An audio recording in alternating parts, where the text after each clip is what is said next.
look, I mean, these are the two maximum possibilities that can happen in terms of seat share gains for the TVK. What I'm saying, Anand, I'm not wanting to discount the Vijay factor. So I'm not going to say whether this is possible or not.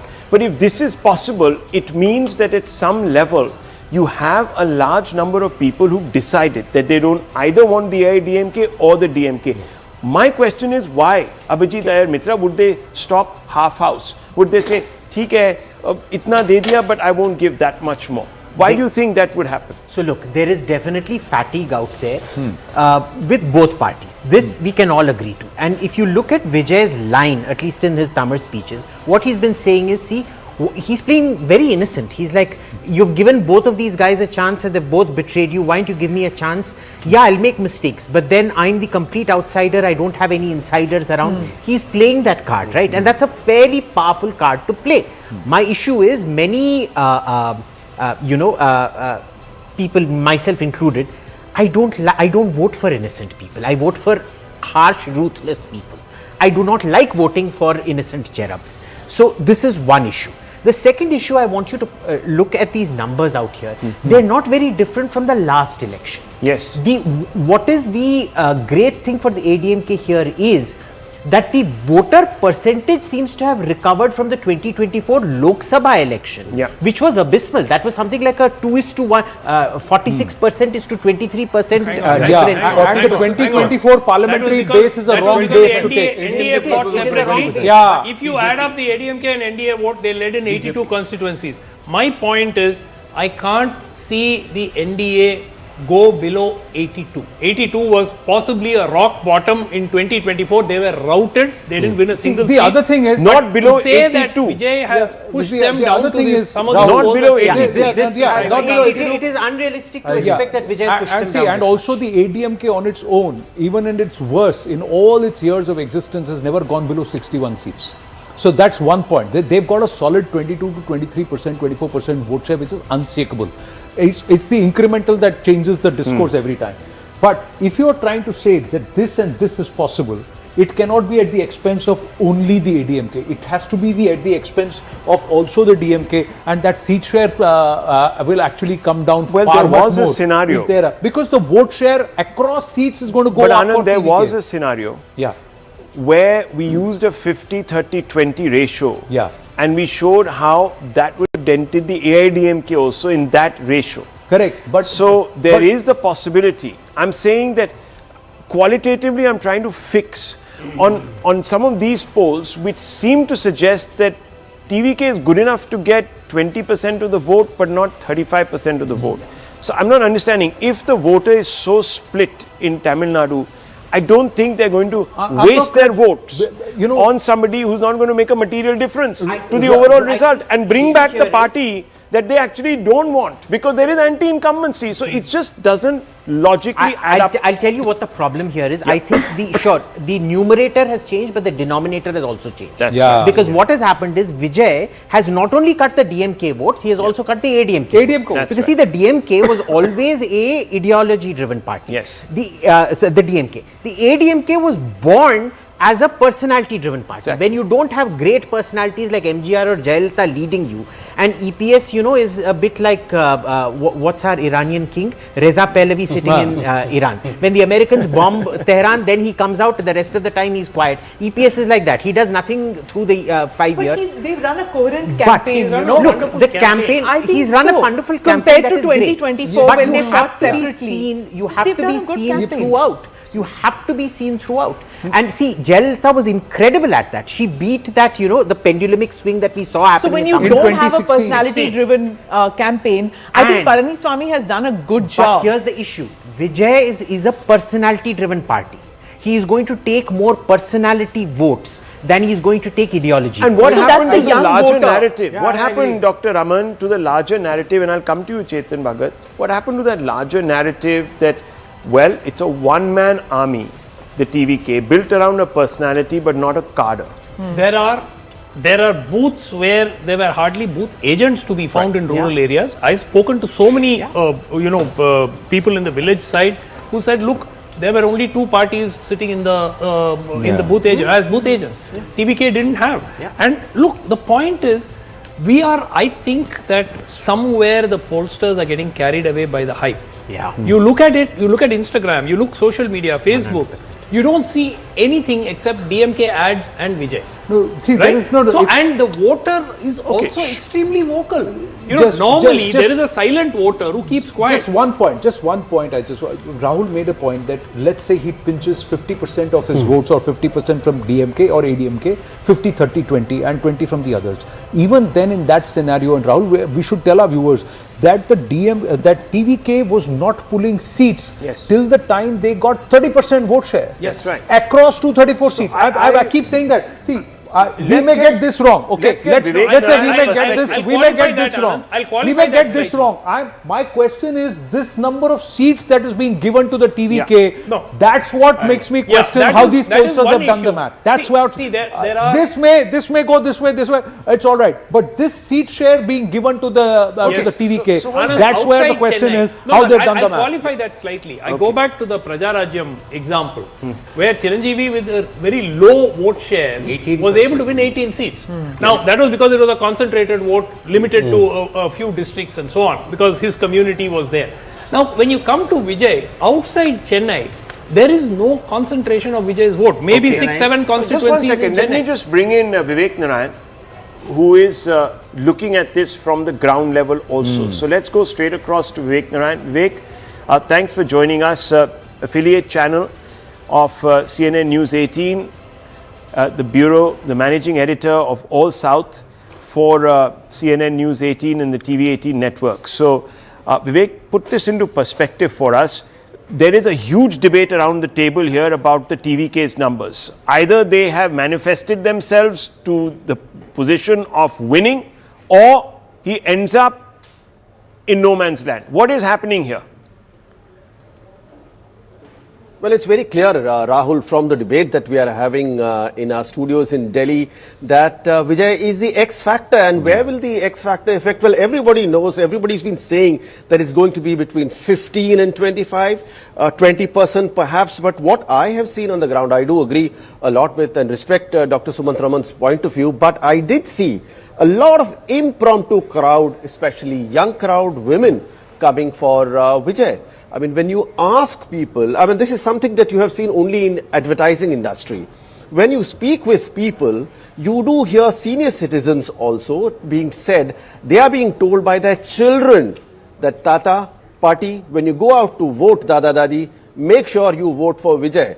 Well, when you're trying to sell a car, you don't sell it to usually children, but you pressurize, so show children's images, show how children love the car. Exactly like that, you have a phenomenon in Tamil Nadu where Vijay has a huge, across the spectrum. You may not see it as much on ground. Yes, on ground also I've seen it. As Anand just rightly said, the KTCC region in and around Tamil Nadu. Now that is around Chennai, 37 seats. And don't be surprised if he gets 1/3. I mean, he may get 4 or 5 from that. But Vivek, that's the question.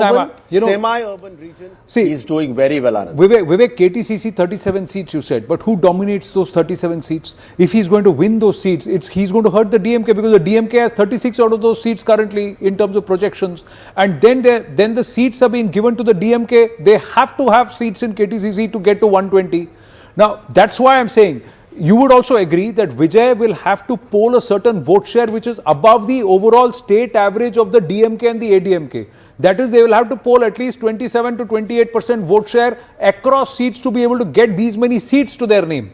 And if they are getting so many seats, both DMK and ADMK will suffer. It can't be that only one party will suffer. So somewhere the arithmetic seems to be, if they are given vote share to the TVK and seats to the DMK, then it makes sense. Or seats to the ADMK, it makes sense. But if you are saying that he is going to get 28 to 30% vote share plus get seats, while the DMK is not going to hurt at all and still get about 120, 125 seats, somewhere the arithmetic doesn't sit right as far as this. And where is the case that someone like a Vijay has been able to create an impact across 234 seats? DMDK could not do it. So many others who came in the past who could not do it. Now we got the region-wise on air also in Tamil Nadu. So let's just very quickly bring in Apsara Reddy also. Yeah. She's joining our broadcast. Thank you very much. And Mr. Gandhi of the DMK. Apsara Reddy, your first reaction to the vote-wipe projection here, which seems to suggest that the AIDMK has actually got its neck ahead. Now, I know that the poll of polls seems to be suggesting something very different, but your reaction? Good evening, Rahul and Anand and everybody else in the studio. I think it's amazing to see the kind of number crunching that's going on across your studios and different pollsters. But I really feel I don't want to number crunch. I'm very confident that AIDMK will cross the 125 to 130 mark because I was on the ground campaigning, and I think we're giving Vijay far too much credit in terms of the number of projected seats that he's going to win. He might dent votes of the DMK across Tamil Nadu, mostly in urban areas where the DMK is strong. But I think the rural belt is very much inclined and loyal to AIDMK. And not every voter across rural areas is declarative to pollsters. So I really feel there are a lot of silent women voters, women who are upset about the rapes, the POXO cases, agrarian distress, farmers who committed suicides, lack of employment. So a lot of youngsters perhaps might be the anti-incumbent youngsters who are voting for against the DMK might get distracted by Vijay in urban centers, but the rural vote of the AIDMK will stand. And I really feel Edappadi Palaniswamy is set to be the next chief minister. Just to react to one of your guests in the studio who said that AIDMK's leader Edappadi Palaniswamy is not a Jayalalitha. Of course he's not a Jayalalitha. He's come up the hard way from a farmer's family as a booth level worker till the chief minister. But he's the only person in Tamil Nadu who's covered maximum ground in terms of campaign. Every time there's a protest, he's on the ground. And I think he's somebody who's extremely connected with the grassroots. I don't think we should go by people sitting in studios commenting on publicity standards of leaders.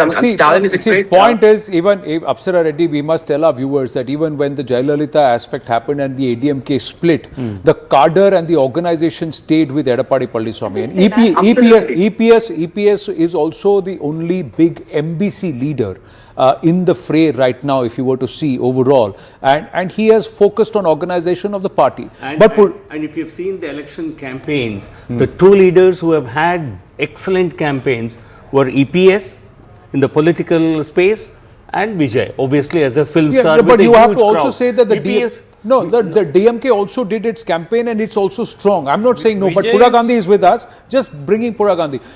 Irrespective of which way the polls are showing, ADMK or the DMK, whoever wins the seats.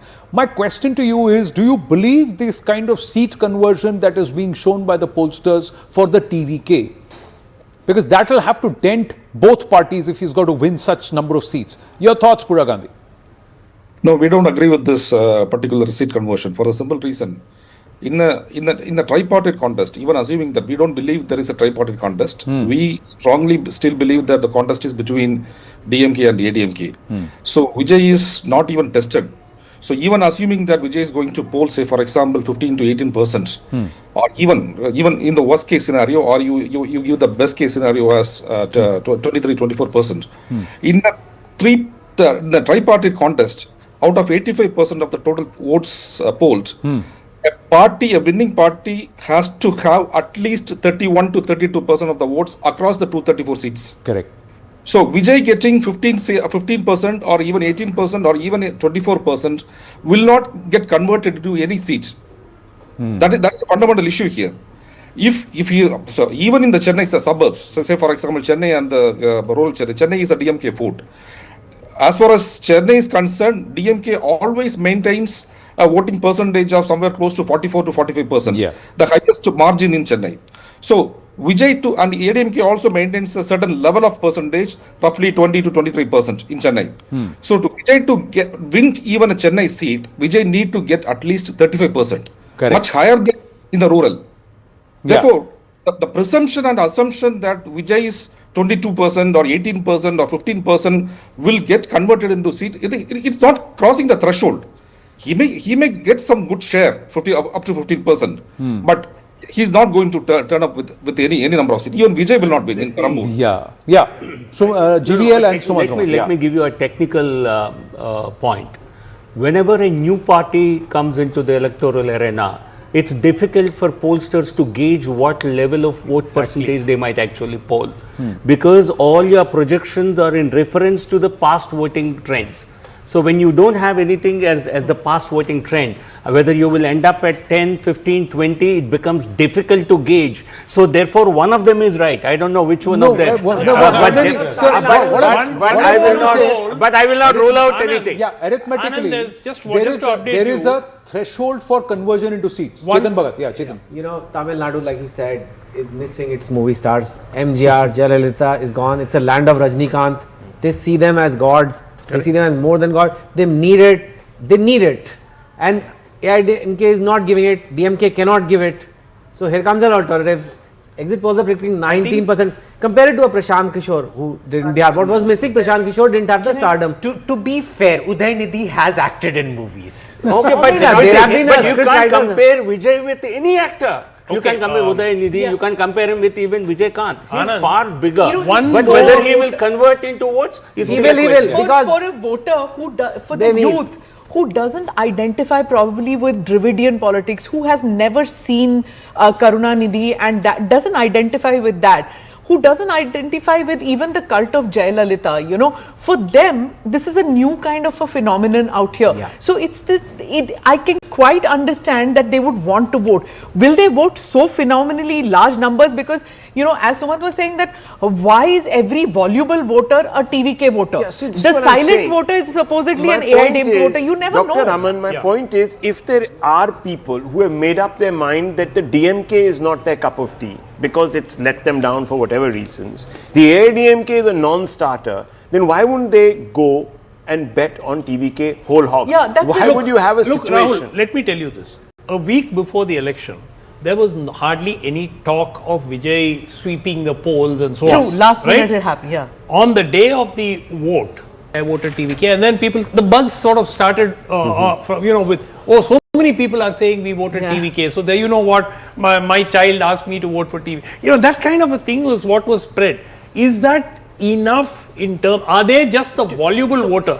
One other point I just want to add, Anand, there's a JVC poll which is now given 128 to 147 to AIADMK. Yeah, so let's add the JVC, so that JVC poll to the... So can I just add quickly to what Dr. Raman said? See, we have to understand from a BJP national perspective, the very fact that you prevented the DMK alliance from even crossing the halfway mark would be seen as a victory. I just want to quickly come in here. Do we have all of this while we are immersed in Tamil Nadu? Just some big news coming in. Gyanesh Kumar, Chief Election Commissioner of India, has complimented voters for posting record turnout in Bengal. Yeah, so phase 1, phase 2, record turnout. It's 91.41%. And he says highest ever percentage of polling in West Bengal in both phase 1 and 2 since independence. Chunav ka parv, Paschim Bengal ka garv.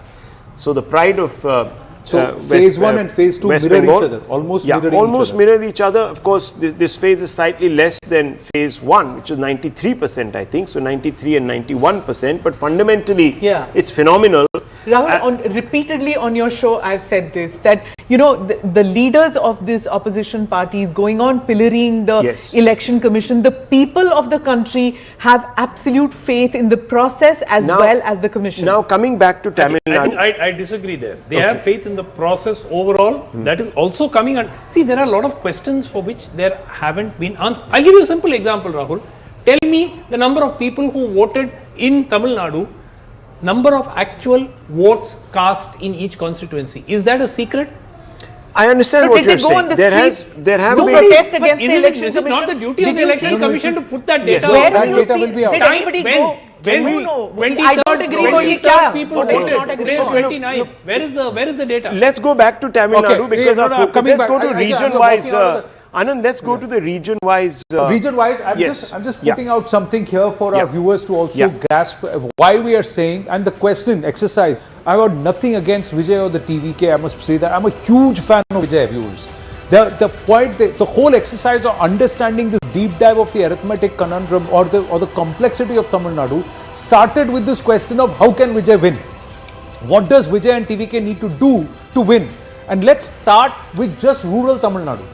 90 of the 234 seats come from rural Tamil Nadu, and Apsara Reddy, Pura Gandhi are there. Look at the hold that these two parties have. they share 86% of the vote share there between the two of them. So if Vijay has to win, and this is the benchmark, Pura Gandhi also said the same thing. Vijay, if he has to win, Vijay has to, across Tamil Nadu, needs to get at least 28 to 30% votes across every constituency to get to certain number of seats, that is 30 seats. There are somebody who are giving 10, 12, 15 seats. That means he has to poll, and this is what arithmetically it says, he has to poll in about 100 seats. He has to poll nearly 40% votes to be able to hurt these two, because he has to pinch 40% from these two. He has to go above them. He has to go above their vote share, or he has to bring them back. Now, if they have to be brought down to 30%, 30% here, 30% here, he has to pinch 15% from both these people. Now, if that happens, their seats will also come down.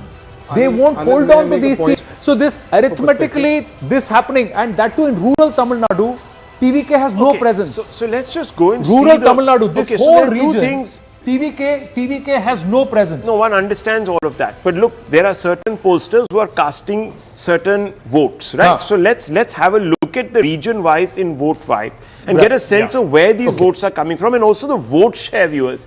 Because that's one thing we haven't talked about. The vote share sometimes can give you big clarity on what's really transpired. Okay, let's look at the region-wise numbers, if we can call Tamil Nadu region-wise, and we'll show you where the gains are.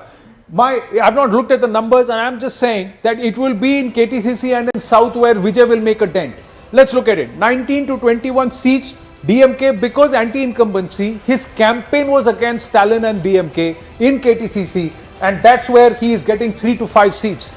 And the ADMK benefits because even a 5 to 10% vote share shift from the DMK towards TVK, and ADMK retaining its existing voter base, it goes up in terms of seats. Last time it was 36 out of 37 for the DMK. 36 out of 37 for the DMK. Look at this. It's coming down by about 15, 16 seats. The gain is for the ADMK because TVK hurts the DMK. North, 52 seats.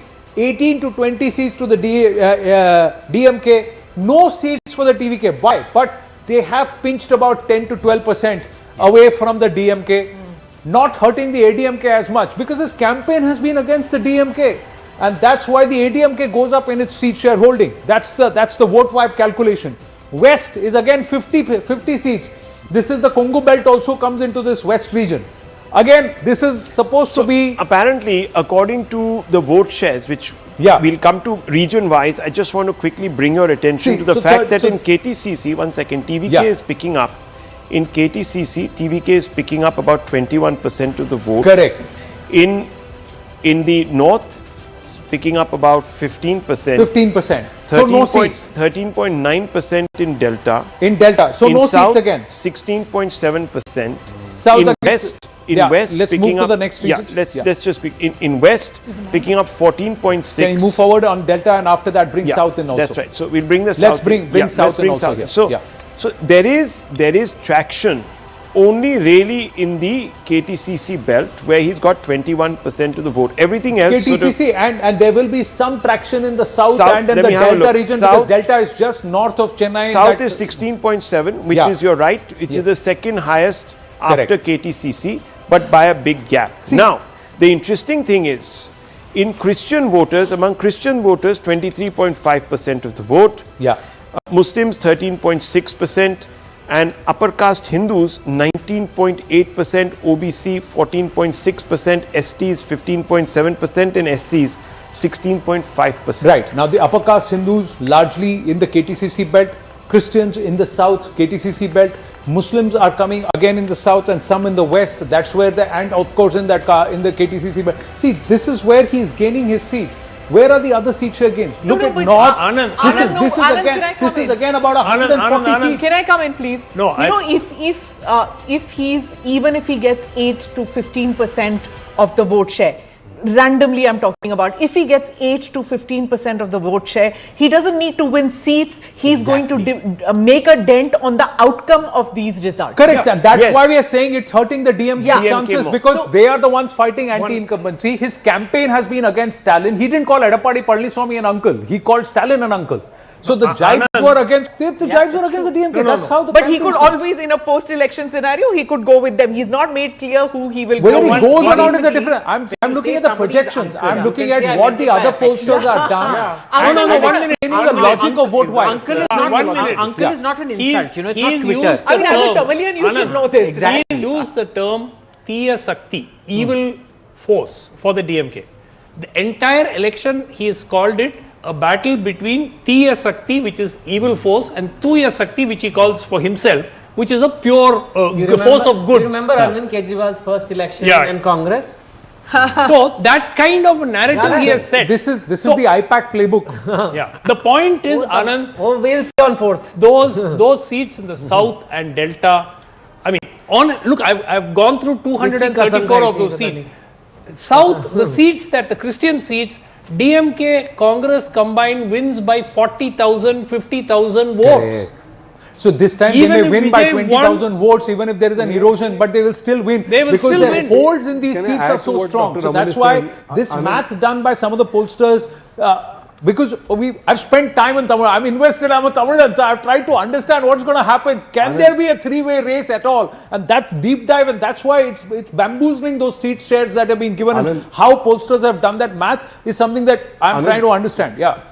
The point was made about Kejriwal by Chetan. Kejriwal in his first election had a 28% vote share. We gave him about 28 odd seats. He had a higher vote share in the next time when the second time the election happened. But Delhi and Tamil Nadu, of course, are apples and oranges. No, but that was also because, Nalin, he could win substantively with about 28% because there were two other equal polls in BJP and in Congress. Congress was the dominant poll. So basically here you have a situation where with 28%, you're seeming to suggest that he is not going to. So the point I'm trying to make is that the threshold in an election like Tamil Nadu historically, the threshold for winning seats is much higher. And to give you perspective, when MGR played for the first time, he won 33% of the vote and he swept the election. The threshold to my mind in Tamil Nadu would be somewhere between 20% plus to win significant amount of seats. At least 15% 30% anything below that is... We have established this at New Matrix that in Tamil Nadu, the threshold is 30% vote share. No. Okay, sorry, just quickly, this is another set of numbers which I have to disagree. thank you all for and our viewers for, that we are actually zooming past in terms of the concurrent views that we are getting, especially for our election coverage. As always, the viewers staying with CNN News 18. So congratulations to all of you and thank you very, very much. You guys are the ones who are helping us do this. Thank you very much. Thank you very much. Just bringing the focus back to Dr. Raman and some of these numbers. Let's go panelist by panelist and understand this breakdown, because if we can just look at these numbers, I want you to explain to me, how is it that TVK in KTCC out of 37 seats is getting 3 to 5, yet is significantly damaging DMK and is not seen as an alternative even when it comes to the AIDMK. So either he should be in second position or he's such an outlier that fundamentally he doesn't really dramatically change the status quo except for denting the DMK. Can you please explain what is going on here? Because I'm not an expert on Tamil Nadu at all. Okay, so Chennai, by and large, last time was 16 out of 16 for DMK. They swept the election in 2021. Many of those seats were won by massive margins, right? Which is why I find 3 to 5 a bit of a stretch. Vijay could take a lot of votes in Chennai that could all add up to his vote share. He could possibly win his seat in Perambur, maybe one more seat somewhere, but that still does not give him the muscle to get these 12, 14 or whatever number of seats across the state. Second, but I mean, by this vote 5 poll, only 3 to 5. Here. So and, and a few more. One point, Rahul, that Anand, where I disagree with you is 3 to 5 he doesn't need 30%. in the urban pocket of Kanchivaram, Tiruvallur, Chennai, Chengalpet. One second. One small Coming clarification. to everybody, one by one. One small point.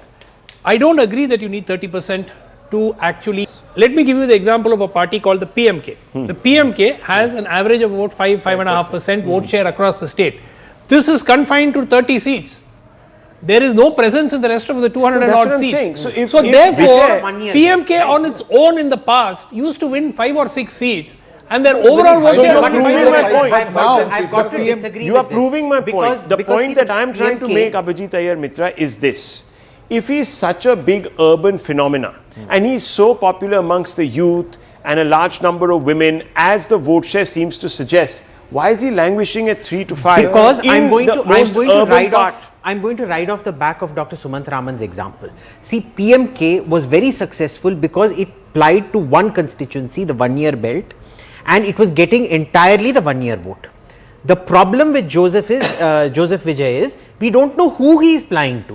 Is it the youth? Is it this? No. He hasn't found one niche, and therefore it is too spread out to be concentrated in any you look area. at the total number of voters in Tamil Nadu, the percentage of voters who are youth. That percentage of voters, let's assume that all youth in Tamil Nadu have voted only for TVK. That base, what I'm trying to say, I'm just giving a scenario that even that is not enough for Vijay to be able to convert to seats. The other thing, when you take the case of one minute. When you take the example of PMK, DMDK, or some of these smaller parties, what happens is they fight in alliance across the other seats and they contribute to each other. Now PMK is a case 30 seats only. I'm talking about 20 Yeah, years back. but They here, contested alone in one but sir, here 4 TVK was not fighting 30 seats. TVK is fighting all 234 seats. They're fighting it alone, and that's why they have to actually buck the behemoths. Now, what? That usually does not work. Let me. Like our pride in Gujarat. Now here is another outlier. Axis has come out and said TVK is winning this election. What is that? Axis has come out and said, let's look at that number. Can we put that number out somewhere? We've just got the information that Axis has come out and said right behind us. Let's have a look. There you go. Says TVK will get 98 to 120 seats. Wow. The only one to say this. Now, right? see, this is what I'm saying. If the voter has made up its mind that TVK is going to be in the running. Excuse me. That's exactly what I'm saying. Here is where, if one were to believe, if one were to believe, it keeps showing. No, it keeps showing. No, so both are it getting. flips again, and now it's saying maybe both are DMK getting. 92 to 110. okay, That's not possible. maybe Yeah, there is, because even maybe there Vijay is won't something wrong expect here. that. Yeah, Even that's what Vijay I'm saying. I won't. mean, if No, there was he's such already started working gentlemen, through his 1 cabinet. minute please. If there was such a big wave for the TVK, it would have reflected across every poll. If there was such an anti-incumbency raging wave against both the AIDMK as well as now, I don't understand what's going on. You know here. what's happening here? They are saying that the ADMK is routed. 1 minute. No, 1 minute. What they are saying is that a 40% vote share of the ADMK plus is routed, and that entire shift has happened to TVK. So the DMK has its vote, and all the ADMK India votes have got. I'm not buying that. So here it No, is, gentlemen. Here it is. DMK. Polarized. I think there's a typo somewhere. Okay, no, it's not. It's no, not. it's I've not. just okay. 234 One second. I've just got it up here. Correct. Why don't we come and we just show it here? This is what the number is. This is Access My India. Access My India claims to be, of course, one of the most accurate polls around. So here we have it. Here you can see the DMK is at 92,110. Vote share is 35%. The TVK 98,120. Vote share 35%.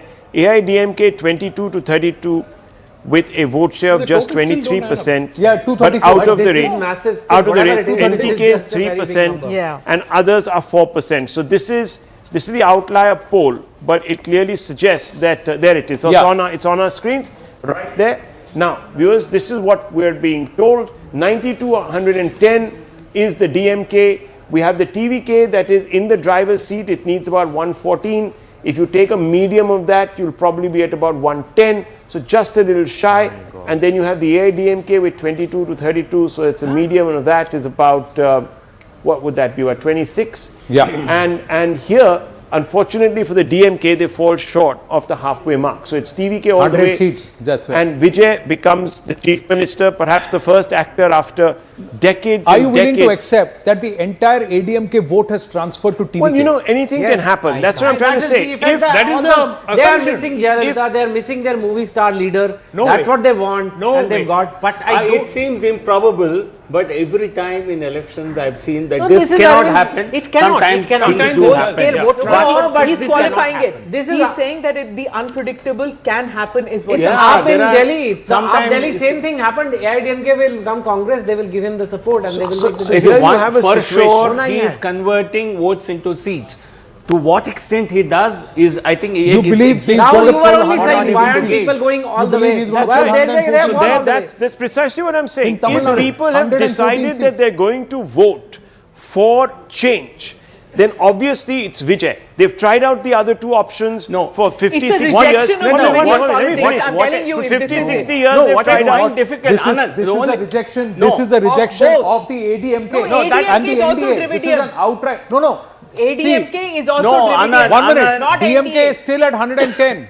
What this is showing is that the NDA, those 12 parties, including PMK put together, are not going to get 32 seats. I'm saying the ADMK at its worst has been always at 61. But that doesn't matter. Look, history can repeat itself in but different you're ways. saying such And abuse can we- possible. Rahul, Completely. It might this, be. quite honestly, It might Rahul, be. this is quite frankly bizarre. It's I don't okay. think If it- even TVK people are not saying this. I'm not. But Look, agar ho one raha second, hai, No, gentlemen. even in their They don't have wildest to say. dreams, Okay, they Okay, don't one have- second. Let's have order here, please. One second. Let's just. And this is listen. not Let the me feedback frame from this. the ground. Let me frame this for you. Okay.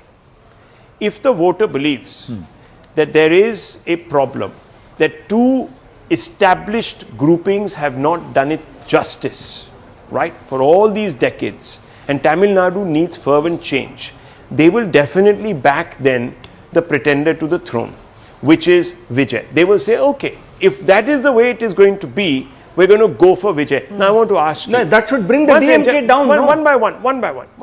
I'm not talking about who it's going to, who he's going to damage. But Mr. Iyer Mitra, then we would have seen a massive wave.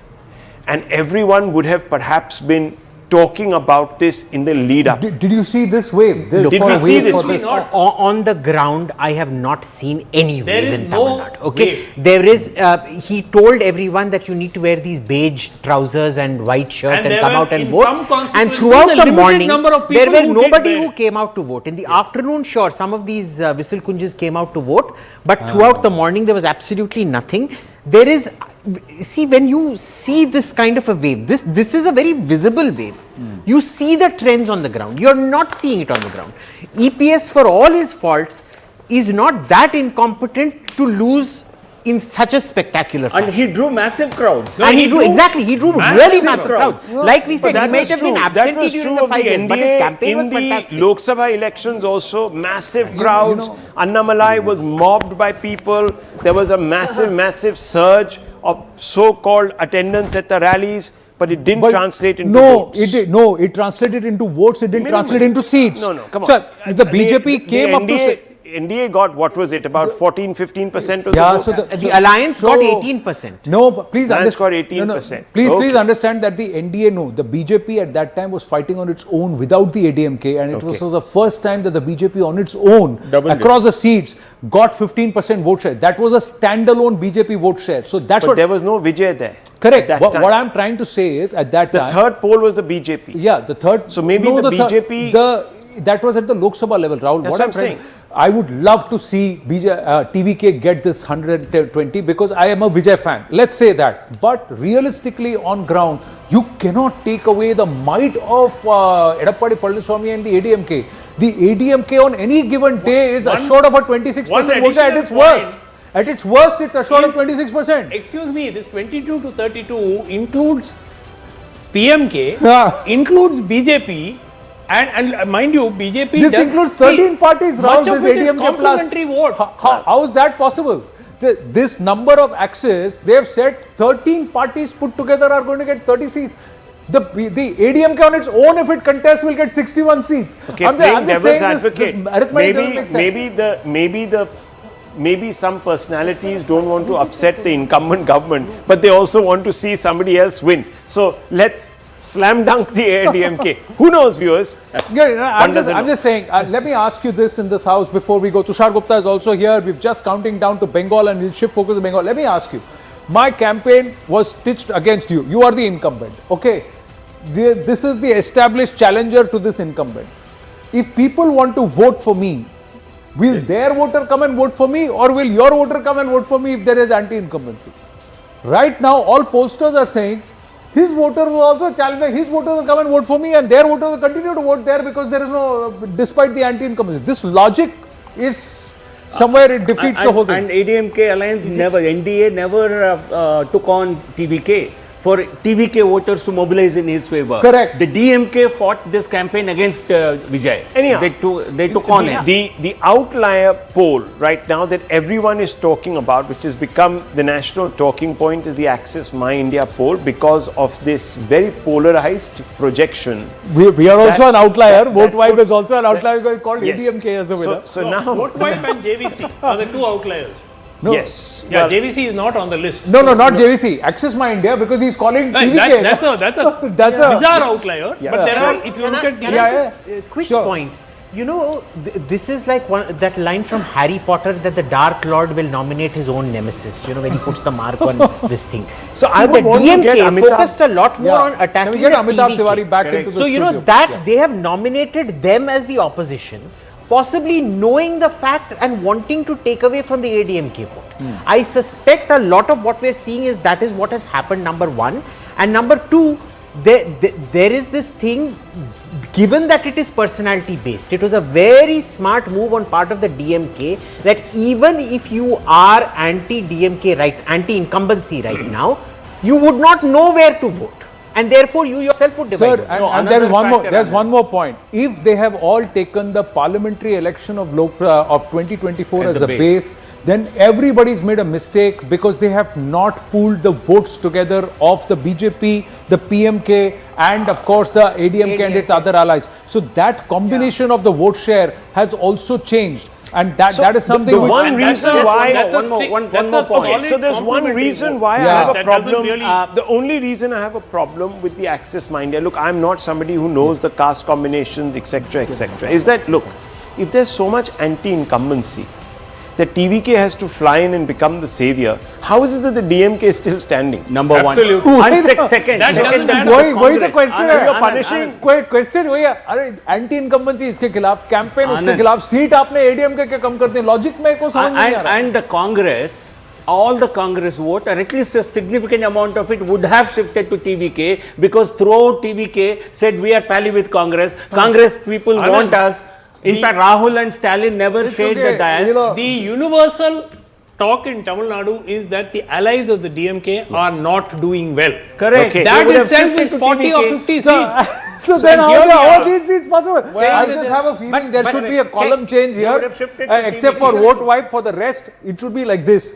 Then this logic actually makes sense. If you want to make sense of what the TVK is achieving, you have to change this column. ADMK has to gain seats and DMK has to lose seats for the TVK to gain this. Because the whole structure of the campaign has been against Stalin. And the base, the voters will move, disgruntled voters, alliance, everything. So if, again, so nobody is grudging Vijay TVK their polls seat, more but than- this then doesn't make sense. If This Vijay polls argument- more than 10%, that means DMK cannot get these numbers. Yeah, Correct. this So there's no argument. chance. Okay, I tell you why Axis has possibly projected this. Their argument is simple. The DMK and the TVK have fought this election. All those who didn't want the DMK voted for TVK, but not enough people didn't want the DMK, so the DMK still did well. Did well. I'm not I slightly mean, if that makes any sense to Can I anybody. also point out something? The PMK. Stay. Dad- We'll Daddy stay with Ramdas Tamil Nadu has because this is gone and interesting. We can campaigned go against to Bengal in just a short We'll while. get Amitabh also back. And sir, we'll get Amitabh there back is with also, Bengal. one must also understand that Tamil Nadu is highly caste driven. Highly, extremely. Absolutely. Each zone, each region is caste driven. So the Vanyars will vote in another way. The Muklator Tevars will vote another way. The Counters will vote another way. Then you will have the upper caste Brahmins who will vote and the Brahmins they will vote in another way. The scheduled caste will vote in a different way. Each and they are all grouped and pocketed into different combinations. So there's one person we've forgotten to introduce to our viewers, and that is Tushar Gupta. Tushar, I who's called come him in the moment he walked in. Tushar, what do you make of this? Sing We for need your one supper more. now. We need. I walked in and I just got lost, and Abhijit had to really knock me and just ask me to wake up because 98 to 120 to TVK, I mean, that would be a revolution of sorts in Tamil Nadu. But why are you so Cinematic skeptical? I mean, Break it down. Don't be generic. Break it down. Give me 3 or 4 logical explanations why Tell you me, would where's feel- the machinery? Where's the party machinery Okay. to get to 120 seats? The very basic question, where were the booth agents? On आपके the pass polling day, the machinery one- कहाँ था? इन पंजाब जीत गए ना? Punjab, रिवायती Aam party Aadmi को Party हराया was ना? the primary opposition in 2017. That's They true. won in 2022. It was a wave election, but they had certain machinery on the ground, and they there are were the fan primary clubs. opposition There are- in 2017. Okay, so make your point. So you say lack of machinery. I think we have to add that the Rasigar Mandarams, you know, the fan clubs are actually very powerful in Tamil Nadu. And they have won some local elections. They kind of function Yeah, as but then political a few cadres. thousand One booths second, one TVK was second. not present. Let's he's only started out and Firstly, he's where is the already election? started a debate. So first point is no election No machinery. election Okay. machinery, no booth agents, and then the DMK standing. So are you telling me AIDMK voters who were sick and tired of the DMK, who wanted AIDMK to come back, suddenly said, oh no, Vijay is a superstar, let's give our votes to him. And the DMK voters said, we'll stick to the DMK, and suddenly AIDMK is the loser. No. So I mean, it makes zero sense. How did That's it- exactly how the did- point. Okay, it's how did it happen for AAP's first election? First, they sucked away like when a wave comes, they sucked away like a vacuum cleaner the votes from Congress, which was very unpopular at that time. Then what happened next election? They went to 67 seats. They sucked away the BJP's votes also. Did they or did they not? They sucked both the votes. No, they no, will no, come. I have If to this is disagree, there, Chetan. No, and no, if they no. can't Look at make the a vote share. government, No, but Chetan, आपका that logic, logic your own makes- logic. In Delhi, the No, no, Aam Aadmi I know Party it. I know the never- sequence is a never- bit different. No. In your own but I logic, have So to they will- ask one them minute. there. In your own logic, who did the AAP pinch first? The incumbent, right? Yeah. And then Sheila Dixit was very So they heard the Congress first. At that time also the BJP, which was a challenger, retained its 33% vote share. Exactly. Yes. But इस case में वो कह रहा है कि But ADM के the he BJP will come. See, the core BJP voter in Delhi always stuck to the BJP. It never went away.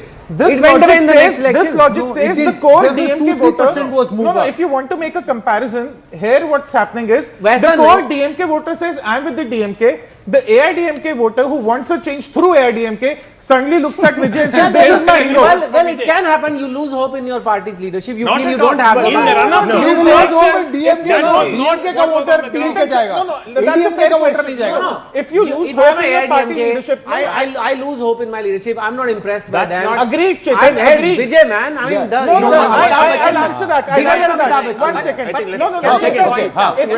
okay. If you're losing hope in your party I think leadership, throughout this campaign, I was there almost for 2 weeks. EPS held his entire party together. There has never been any sign of party But does he losing have hope. charisma? Yes, he does have. Absolutely. As a strong And- political leader, he held his party together. Massive campaigns And the coordination. and almost similar to brilliant. चेतन आपको एक बात बताऊं. So therefore, चेतन आपको एक बात one- बताऊं. You know who Edappadi Palaniswamy is? Edappadi Palaniswamy was the AICC General Secretary during Jayalalitha's time. He was the person who had control of the party. Why do you think when say AIDMK General Secretary? He was the AIDMK General Secretary. He controlled the party leadership. He continued to hold down the legislative party and also the party organization even when the diffusion happened with Jayalalitha. When Sasikala broke away, Dinakaran broke away, O Paneerselvam happened. EPS controlled the party. He is organizationally the most strongest embellished man. That's one. I give it to you. So, second thing, But even magic, as a chief it's minister, charisma. no. But second, all through these years, since Jayalalitha, 2017, 2018 onwards, till now, the ADMK vote has not withered. That base vote share remains. Okay, so just No, for It's the not withered. One point about One no, second, one gentlemen, point gentlemen. What they are about saying in leadership, Tamil Chetan. Nadu. No, one point he made about And losing he is hope the in the only party MBC leadership. face. Magic, So not that logic. caste grouping jo That's hai- what they say. So Magic, just- not logic. But if AIDMK voters are losing hope in the party leadership, why would there be any anti-incumbency against the DMK? Then also the DMK numbers That's make right. no sense. No, So, makes sense. so can DMK I numbers make can I no sum sense. this up for viewers who So must how be can all really of them one be second, wrong one second, then? one So second, one everyone second. is a just So let us get rid of We have the highest supposition concurrent that there is viewers. anti- We must Okay, right. one second. For the Maybe there is no purposes of viewers who are just tuning in and are mind boggled because they're seeing 20 people talk about some bizarre thing. Now let me just take a step back and tell you what is exactly happening here. There's been a poll of polls, viewers, and we have a huge number of conflicting assessments coming from Tamil Nadu.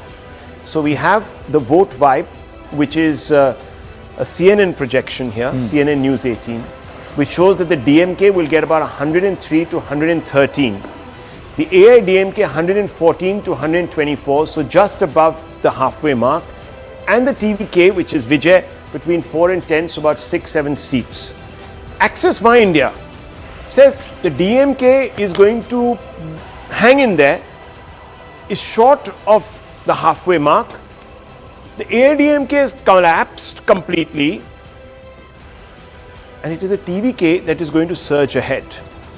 You have Matriz, you have People's Pulse, PMark, People's Insight, and Praja Poll that are in varied degrees giving DMK another term in office, and the TVK not much.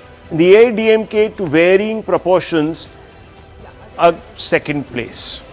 Now viewers, it's these two polls, the Vote Vibe and the Access My India, that is striking a massive conversation around our table, because fundamentally, if one were to believe that there is anti-incumbency and it's incipient and it's deep against the ruling alliance, which is the DMK alliance, you can't have a situation where the closest competitor is blanked out, punished for no rhyme or reason. The DMK retains quite a bit of its hold, but the change runs away with it. So if there is anti-incumbency, the first party to be punished would be the DMK coalition. The AIDMK would perhaps be somewhere in the middle, and the TVK would run away with this election. Vote Vibe seems to suggest that there is enough anti-incumbency, but not to the extent that people presume.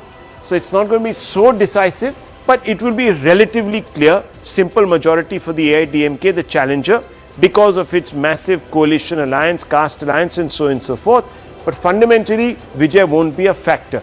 So it is here, viewers, that we have two extreme polls that are really talking about two extreme outcomes. And that is a conversation we were having. Tushar Gupta doesn't agree, believes that the TVK is not such a big factor. I don't. Very quickly, why? Well, there's no election machinery. It's just one actor, one individual. You cannot have an entire state as big as Tamil Nadu rallying behind one actor. I can understand cinematic charisma, I can understand stardom, I can understand fan clubs. But are you telling me fan clubs overnight are more politically savvy than, say, parties that have been doing this for years and years? And am I to believe that AIDMK, of all parties, is losing its voters to TVK, not the DMK? Not the party that is actually facing that anti-incumbency? That makes absolutely no sense to me. If Vijay were to come striding through, viewers, it would break a chain of actors not having succeeded. He would be one of the first in the last 30 years to have done so after J. Jayalalitha back in the 80s. So this would be a massive leap of faith. It's happened, of course, in other democracies. It's happened in Ukraine, for example, where a comic came and won the election. It happened in Nepal. So you have change like that. It can happen dramatically. Rahul, one thing. Let's all of us agree that it's cinematic charisma. This is Vijay's stardom. Yeah. Why is the stardom heavier on the AIDMK voters side and not the DMK voters side? I will tell you why. Okay. I am an AIDMK voter. I hate the DMK. But I don't think the AIDMK cannot defeat them. I feel that guy will defeat them. I just hate the DMK. I want them defeated. I will go with this guy because looks like he has a plan. I like his speeches, the way he attacks the DMK. Okay. Let me support him. Yes. I don't think ADMK voters would have any reason to believe that their party cannot take on DMK. That is not the ground situation. When you have such an exciting guy, one second. and you're young. Let me. So certainly the entire campaign that TVK ran, Vijay ran, was against the DMK. And the vote share that DMK has is not its loyal vote, because if that were to be the loyal vote, they would have won every single election. They have not won a repeat election since 1972 for more than 3 decades. So, sorry, quickly bring, this is the vote tracker. Let's take the JIP. Look at the approval rating that CM Palaniswamy had. Just 1% less. Let's take the JIP cam on that. And he was at 14%. He was at 14%. EPS has been rated very highly in the past, and even now his ratings are high. Compared to Stalin, this I am talking about what people say. he is considered to be a much better administrator. This is the public discussion. Even the young people, even the first time voter. You see, young people across all political parties might swing towards TVK, but that is partly The neutral. base is not as much to give him those I just told you, that even if all youth were to vote for the TVK, they will still not swing the election. what are we seeing at the back? EPS campaigns. And Campaigns are a good indicator. and They were he very largely attended. And he's not a small leader. EPS may not be a national face, but he's not a small leader. I with respect, he's not even winning both his assembly seats. I'm putting this played his bite out already of this. But more importantly, why would the people of Tamil Nadu, the great people of Tamil Nadu, vote a guy's chief minister who for flood relief calls those to get relief to his house? The Nepo kid, when people died in the tragic accident, ran away like a coward. No politician. You can be a Congress politician, BJP politician, DMK, AIDMK. So you are an ex-MP. No politician runs away. This guy ran away then for relief. He called those victims in a resort in a bus. You think people of Tamil Nadu would vote for somebody like this? They've got it completely whether wrong. they're right or wrong, it's the poll of polls and the polls that we are looking at. We're not saying अब all these नहीं access नहीं है यार, सब लोग कह रहे हैं. He danced many a time all on of the them wrong are tunes. saying it. He is a pollster. Listen, all of them are saying it that the TVK is actually, doing very if you look at the poll of polls, interesting. may get So now, 10% Tehseen, you've just walked in and along with Sarah Shah Halim. So interesting things in Tamil Nadu. The vote vibe, or what we've put out here as the exit poll projections with vote vibe, we're saying that the ADMK will benefit from the DMK's anti-incumbency. And it's going to be a little close, but DMK is going to fall.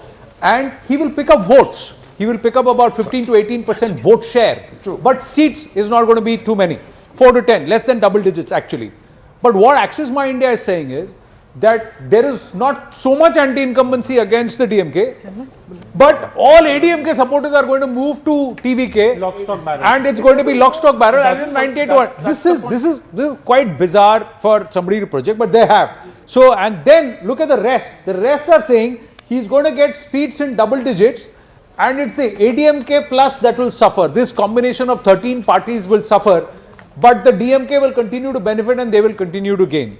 Now, in a scenario like this, if you have to do the arithmetic, then the TVK has to dent the ADMK across 120 seats plus. 90 of those seats are in rural Tamil Nadu. So, whether or not somebody's applied their mind to this arithmetic is the question that we are asking. Yeah. Can I just be brutally honest? This is outlandish.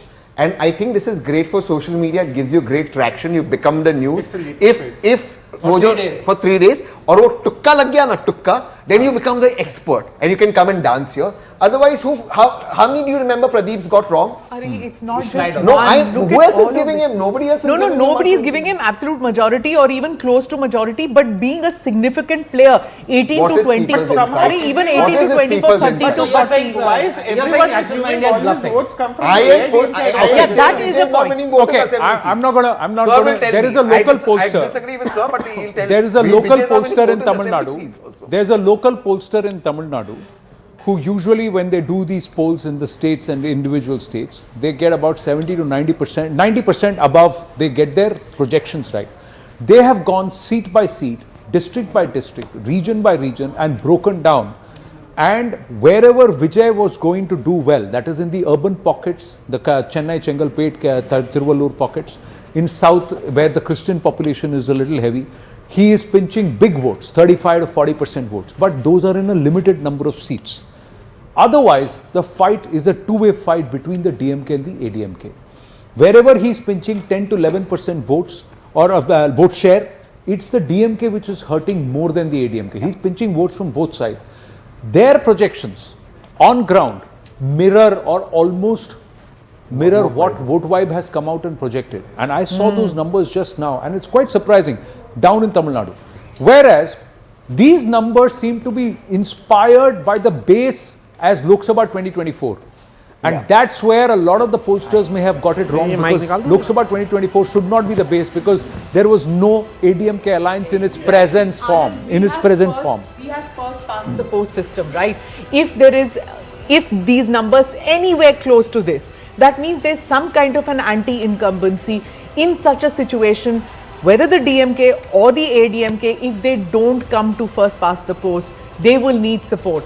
which way will the TVK go? Because if the TVK is such a big disruptor and he's led such an anti-DMK campaign so far, will he align with the AIDMK? Will all the others supposedly who haven't been part of any grouping or move away? Even those who were part of these groupings, will they move away? You never know with the Congress, right? You never know what they might do also. What they might do. Yeah, GV will come. I'm just going to request our team that by 8:30 let's try and move towards Bengal. Amitabh Tiwari is walked in abhi. अरे भाई साहब इतना बड़ा यहाँ पर चल रहा है बवाल. Bengal कर रहे थे. आप कहाँ घूम के आए हैं?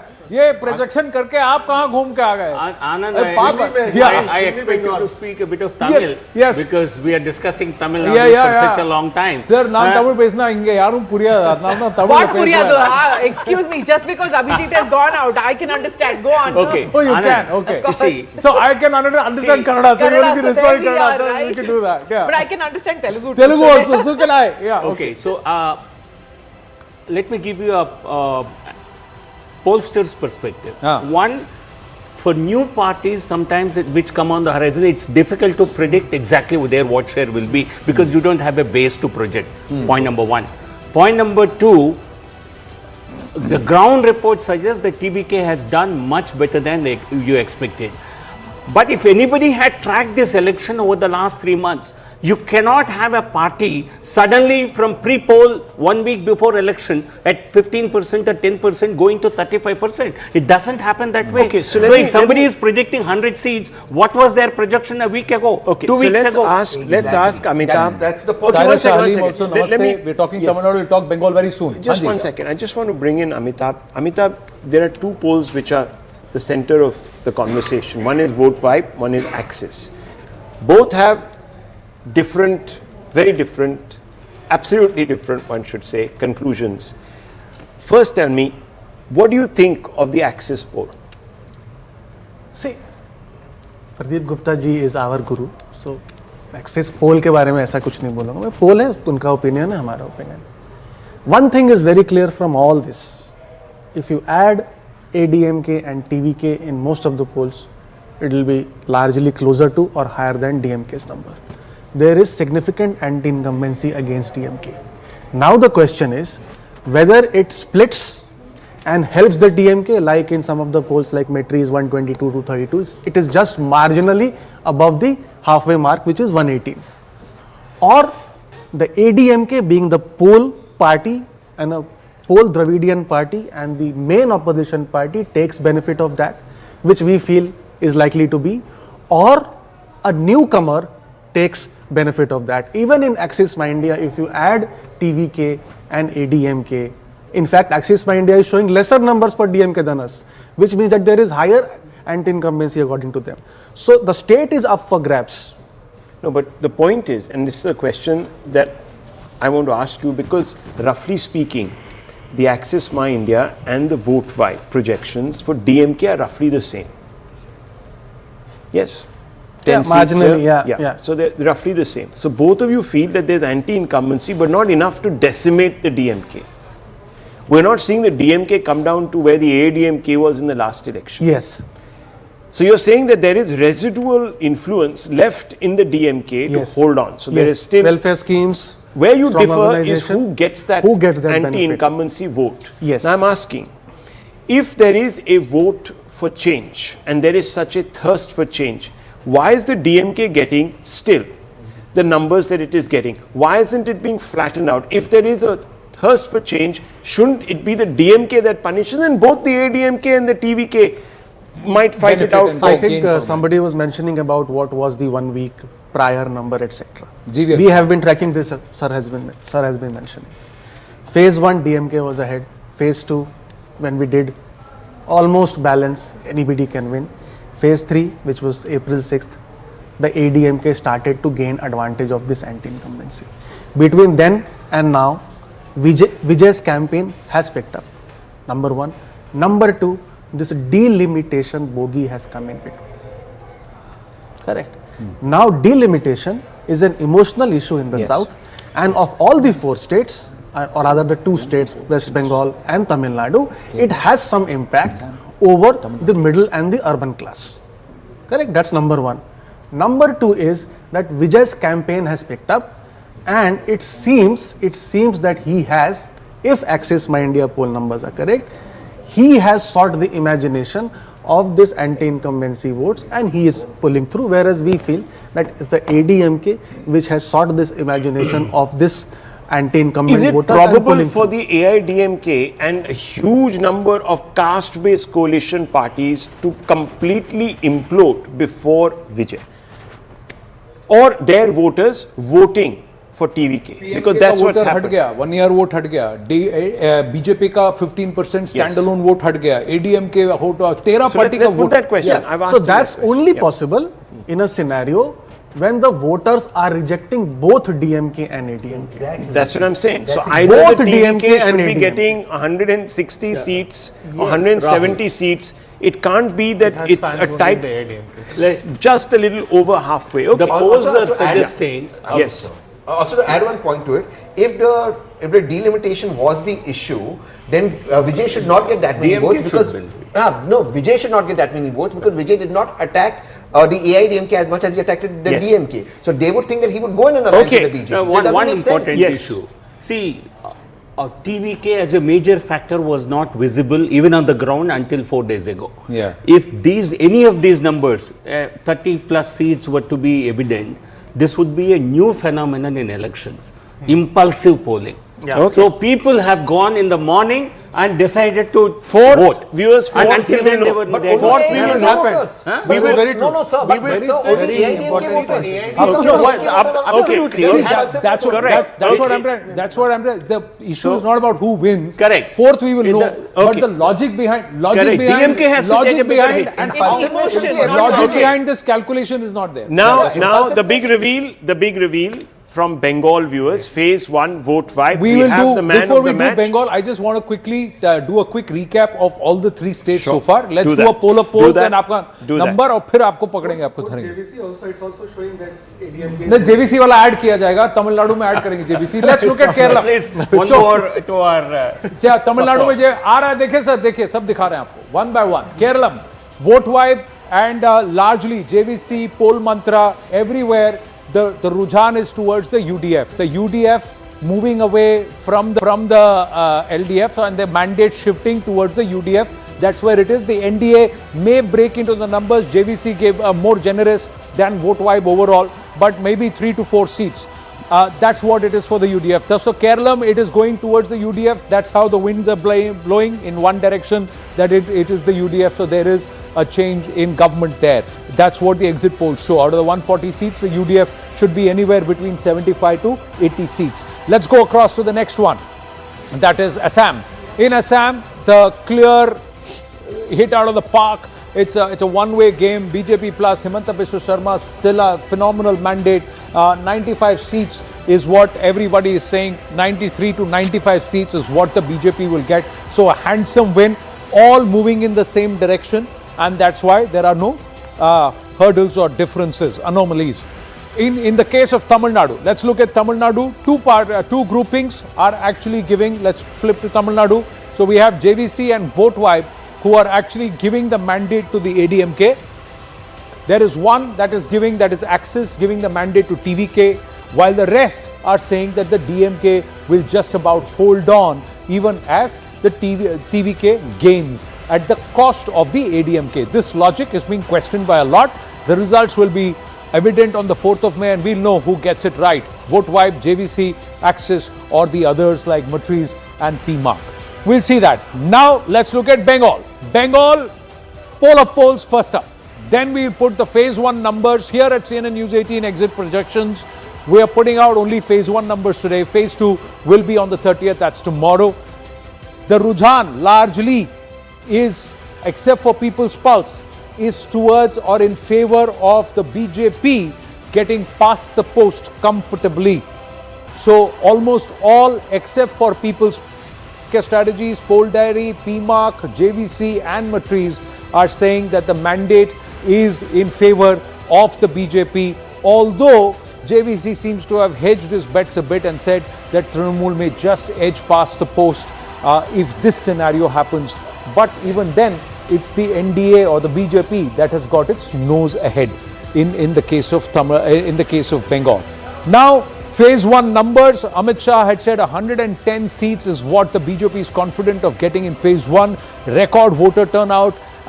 Commendations to the voters for coming out in such large numbers. The phase 152, not 1152, 152 seats. This is the number, 88 to 98 seats, so very close to a century number. Phase 1 only, phase 1, 152 seats, so we'll have to just split that a bit, that's all.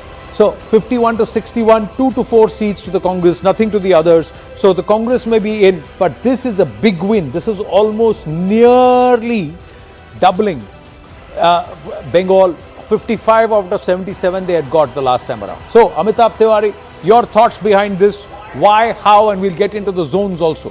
In 2021 Vidhan Sabha, BJP was around 59 seats in this phase. This phase has only one zone, which is the Malda zone, which has 49 seats, which has a minority majority. In other zones, there is significantly higher Hindu population. What we are witnessing, Medinipur is one of the zones which has gone to poll with 56 seats, and that is Suvendu Adhikari's core area. Right. Jalpaiguri with 27 seats has always been a stronghold of the BJP. So what we are seeing is that in response to misgovernance, Mahila Ashuraksha and excessive minority appeasement, there is a significant Hindu consolidation which is happening on the ground in these 152 seats, barring the 40 odd seats which are in Malda. And this is what has given a big jump to BJP's tally, and it is expected to improve from 59 to, let's say, I think the midpoint is 94. Right, there seems to be an issue with the graphic. I'm just going to request our team, the numbers are not showing, so just reload that, but we'll update it on the grid on the 93, on our windows. The midpoint is 93. So midpoint for Bengal is 93 in phase 1. 93 out of the 152 seats. That actually puts the BJP in prime position, but it's also a big challenge that they have to return a highest ever and never before number in phase 2. Saira Shah Halim, is this possible, this trend that others are showing? No, I believe this is going to be a cliffhanger fight. There's no clear winner if you look at it, because the different pollsters are predicting different outcomes. Now, what will really determine who's going to win is the silent voter. And we've seen that in the rural belt, Mamata Banerjee still has a sway because of her welfare schemes and because of the women voters. However, if you look at South Bengal, BJP has made significant inroads in South Bengal and has been able to appeal, this whole narrative about change and ending corruption. Somehow it has worked with the urban voters of South Bengal. However, rural Bengal, Didi still has a sway. I still feel that the left would gain a few seats overall. Congress is also getting about 2 or 3 seats. That is the first phase you're talking. Sorry? You're talking about the first phase. I'm talking about right now the first phase. We saw a highly unprecedented voter turnout. It has never happened in since the independence, since the country's independence. Today's second phase also saw really high unprecedented voter turnout. So it could mean 2 things. It could mean that this generally it happens is when people are looking for change. Okay. Now on the other hand, what the reports that are coming in is that the rural voters, because of the welfare scheme, women, irrespective of who is standing or who is campaigning, who is canvassing, en masse they go and vote for Didi. Okay. And the minorities also, generally the buzzes start consolidating votes. Now the main... But if you're giving 4% to Congress, and in the first phase Congress is getting 4 seats, that means Congress has then TMC. Is that That how is what I said. It would get about 2-3 seats. If you gave 4% to Congress... 4% is over 152 seats. No, that's okay. I'm talking the first phase. 4% and 4 seats to Congress. That means Congress has significantly dent TMC because it's 40-44%.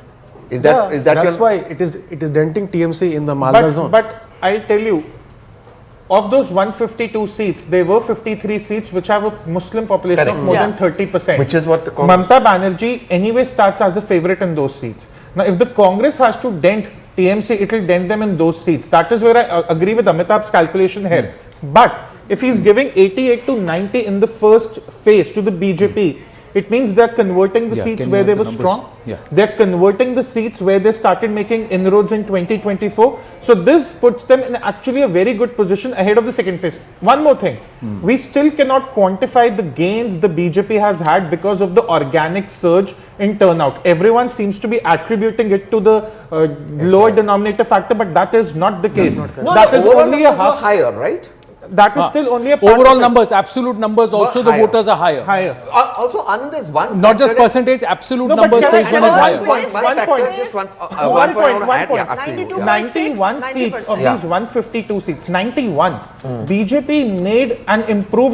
improved its vote share in 2024, and we seem to think BJP had a bad election campaign in 2024. That's exactly the point. That's exactly the point. So here not only is the percentage higher, the absolute number of voters is also greater than 2021. True, but there's a point that Amitabh made and I've been making, and I agree with what Tushar said. Yes, the BJP in Lok Sabha got 12 seats compared to 18 seats in 2019, but they won more assembly seats. Yeah, 92. The projection was up from 77 to 92. So in that particular thing, has that been... I'll give you another, sorry. In Bhawanipur, in 2021, the percentage point gap between the BJP and the TMC was 22. It came down to 6 in 2024.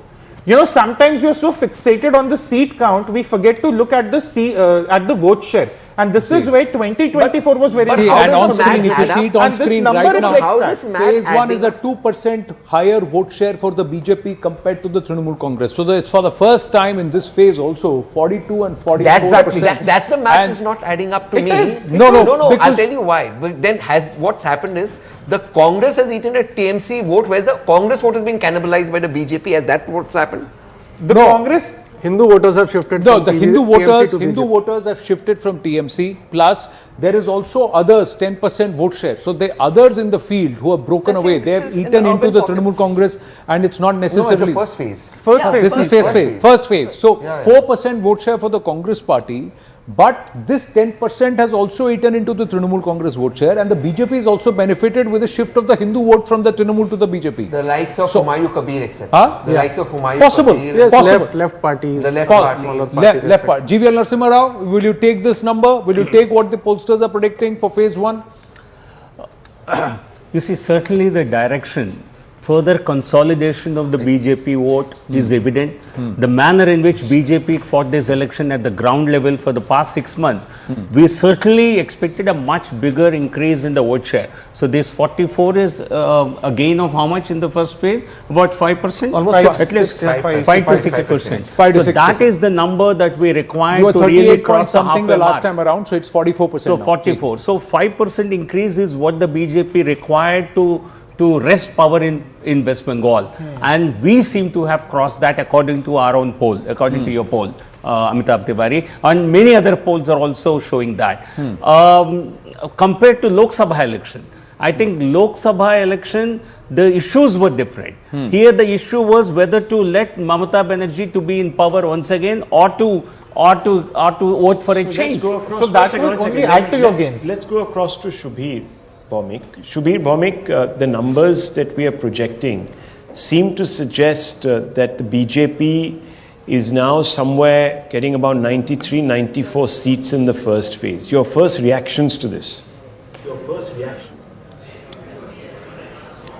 Well, I would imagine it's not very much off the mark. It could be plus minus 4 or 5 either way, because in the first phase they have their performance has been solid, and it's not unexpected in view of the fact that the first phase has been in areas where they have done quite well for the last several years. So I won't be surprised if they get something fairly close to that. Or, there are some tight seats in the first phase as well as in this phase. And therefore, 5 to 6 seats here and there, it's likely, it's not unusual.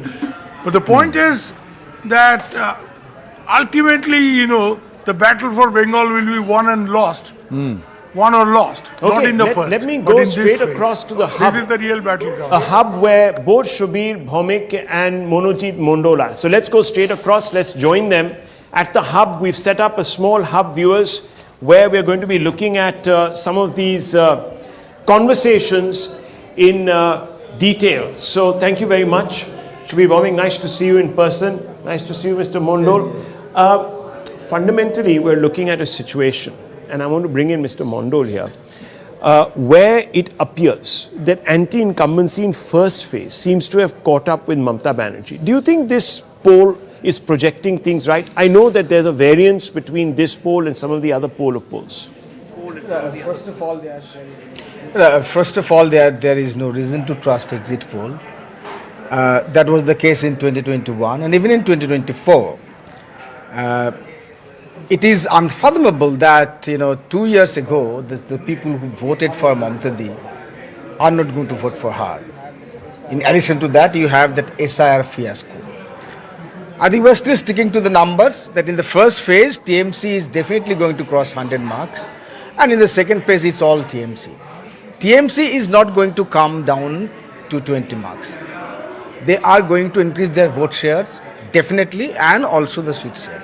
In the first phase, Mr. Rahul, in about 32,000 booths the elections were held. In around 11 to 12,000 booths, the BJP did not have their agents. And we have seen in the villages how there is an enthusiasm for TMC. And there are not even BJP's flags flowing, anywhere in the villages, especially in this part of the Ganges. I mean, in the northern region, in the northern part of Bengal, where you have around 50 to 53 seats, BJP might do well. But, in this part, like Birbhum, Bardhaman West, and Midnapur, and also in Jungle Mahal, like in Jhargram and in Bankura, is part of Jungle Mahal. BJP used to hold that parliamentary constituency till 2024. TMC reclaimed both Jhargram and Bankura. The outcome in 2021, Shubir Bhaumik, was not the best for the BJP. It had slipped back in the 2024 Lok Sabha elections. It had underperformed where it was even in 2019.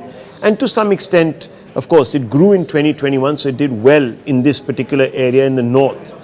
Why would you say that trend won't hold? No. At the end of the day, you see, Rahul, I have seen Bengal elections since 78. And I am a great believer in the fact of organization. At the end of the day, the time you are saying when the BJP slipped is because there was a lot of confusion in the BJP organization over local leadership and stuff like that.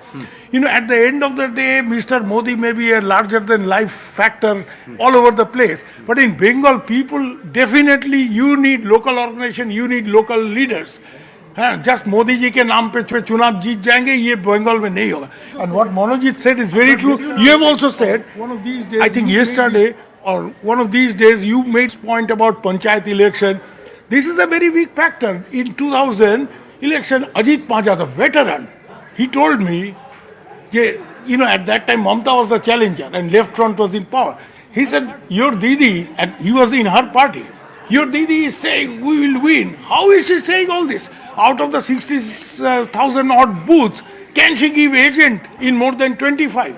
This is very important in Bengal. Okay, so you're saying lacks the organizational muscle to the last mile, and therefore it's a bit impractical. Okay, let me just go across to Tushar Gupta from here. Tushar Gupta, let's split the screen on top. Tushar Gupta, how do you react to both Mr. Mondol and Mr. Bhaumik? I know that you've been doing a daily analysis which you've been posting on your social media handles, etc. You have a very different story to tell. About Bengal. So do you agree, disagree with Shubir Bhaumik and Manojit Mandal? Yeah. No, I've seen the numbers from Amitabh. I'm not sure what Manojit Mandal was saying there. But look, the TMC can only start favourite in a limited number of seats. This time the organic surge in voter turnout, which the TMC for some reason doesn't want to acknowledge and doesn't want to believe, that is going towards the BJP. In 91 of these seats in 2024, the BJP actually outshined its 2021 vote share, so they were making gains. Now they are beginning to convert it because, of course, there has been an updated electoral roll, the voters are coming out to vote, and there are a lot of TMC voters that are now going towards the BJP. It's not always that, oh, we just need 5 or 10 more BJP voters to complete the election. It's TMC voters that are now moving towards the BJP because also they feel disgruntled after 15 But years. there will also be a group of voters who may not want to vote for the And that TMC, is- but they will also not vote for the BJP. So where will they go? They'll go to the left. They'll go back to the left. But I'll tell you, Anand, a majority of the voters who want to stick with the TMC, they'll stick with the TMC and it will appear in certain regions. It will appear in Marda, Mushirabad, South 24 Parganas. These regions, the TMC vote will stick. But So let it's me ask you, Bihar, Alipurduar. Anand, let me bring in Anand 1 second. Anand, let's go back to the wall and let's look at some of the regions in the first phase where some of these numbers are coming from and also the vote share, if there's possible. Let's just go and try to do that. The vote share, we've got the region-wise. So let's look at the region-wise data and then I'll swing back to you. So let's open this up and understand the region-wise data for Bengal phase 1, how these numbers have been tabulated. So let's go for the first region is Jalpaiguri. In Jalpaiguri, again, the BJP is actually making significant gains, and this is on the back of a shift of the Hindu vote and of course consolidation because of the SIR deletions that would have happened into these numbers. So 22 to 24 seats in Jalpaiguri out of 27, so that's a big sweep. Malda again 49 seats. The last time around they were struggling at about 10 or 11 if my memory serves me right, but they've now moved up to 16 to 18. The Trinamool Congress continues to be strong here in the Malda belt. Bardhaman 20 seats. This is where the big gains also happened. The BJP was getting stronger in Bardhaman over a period of time. Now again, out of the 20, they are taking bulk of it, 11 to 13. And Medinipur, these 56 seats were very, very critical. In Medinipur, the BJP had to get more than 40 seats, and that's what it's projected to get, 40 to 42 seats in Medinipur out of 56. And this is where the biggest chunk comes. Remember, from the 2021 assembly projections, Rahul, their BJP was defending 55 of the 77 that they won last time around in this phase. But what they are doing is, in areas like Medinipur and also in areas like Jalpaiguri, these two belts, they've become so much stronger, and that their gains are actually in this phase from these two districts largely, or these two regions largely. Amitabh, and then coming back to you. Yes, Rahul. Yeah, So gains. Just looking at the larger picture, here it appears that there has been a massive gain in Jalpaiguri as well as in Medinipur. Yes. For the BJP. This is where the bulk of the gains are coming through. Amitabh, can you talk our viewers through why this would be happening in such large numbers to put the BJP where it is in phase 1? Yeah, so essentially if you see, Jalpaiguri has always been a BJP stronghold. The gains there are to the tune of 2 seats. It was 21 in 2021 Vidhan Sabha, now 23. 24. Malda BJP was 11. Yeah. Now here is a story with Congress doing relatively well and smaller parties like Left as well as the Humayun Kabir's party, at least on 1 seat. What is happening is that they are leading to a split of minority votes, and BJP can gain here almost 5 seats. So you're saying the Muslim vote has split, so reducing the seat share of the in Trinamool, this zone, increasing it for the Congress, and also helping BJP but in 5. Hindu vote consolidation was also helping. So And both, yeah. So double impact. Third, or rather the last one, let's take first, is the Medinipur area. Yeah. Medinipur is the only area where there has been additions of voters, not deletions. Number 1. 31 lakh voters were added.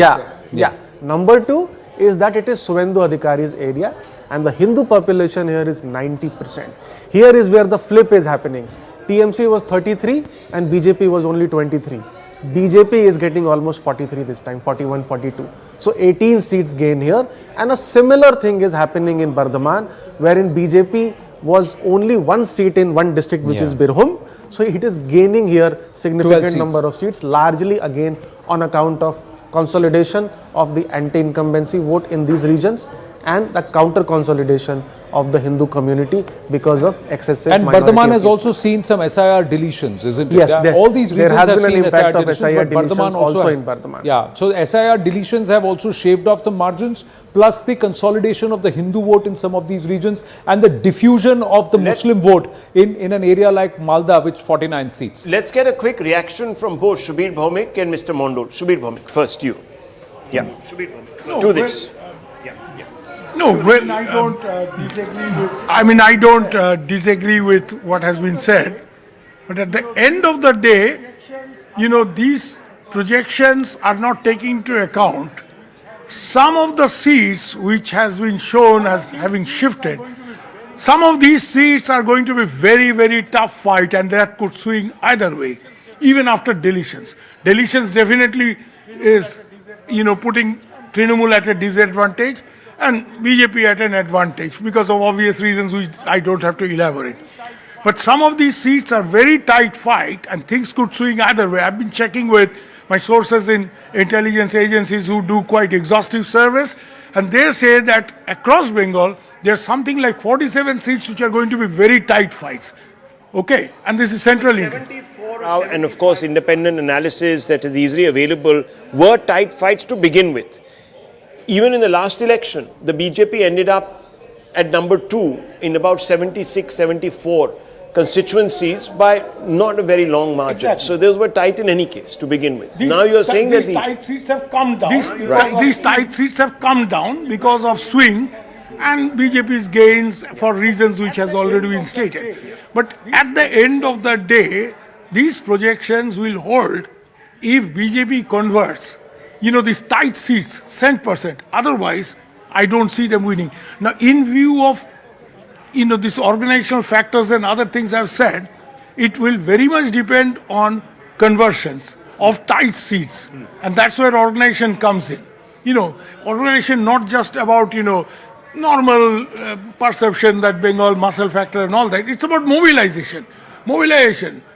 Getting the granny out to vote and all that stuff. Has really exceeded expectations in the first half. So obviously someone has been able to mobilize and both sides have probably done a good job. This has been presumed that the turnout is because of anti-incumbency, which is not the case actually. The turnout is largely because of the SIR deletions. The people are really scared of losing their franchise, which has happened even today. Evidence that I'm just purely looking at. Rahul would be, it is both. Okay. There is anti-incumbency, there is no That's doubt, right. but there is also SIF. So 1 second, Mr. Mandu, just 1 second. Obviously there has been turnout gains by about 10 to 15%. Wouldn't it be unreasonable to assume that these are only TMC voters who have come out to punish the BJP? If you don't count the deletions, then the threshold mark would be around 85-86%. No, we are talking about absolute numbers. Going by the 5 to 6%. So the 5 to 6% surges that we are seeing. It's not not an absolute number.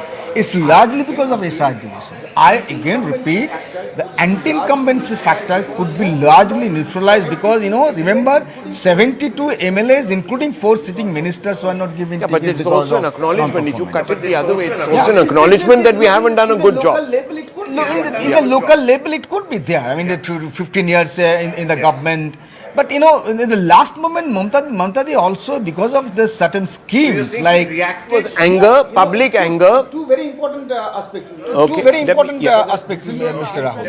The DA, the giving of the DA, which was a long pending demands of the middle class people, the employer DA, and also that Juboshri scheme. IPAC comes in.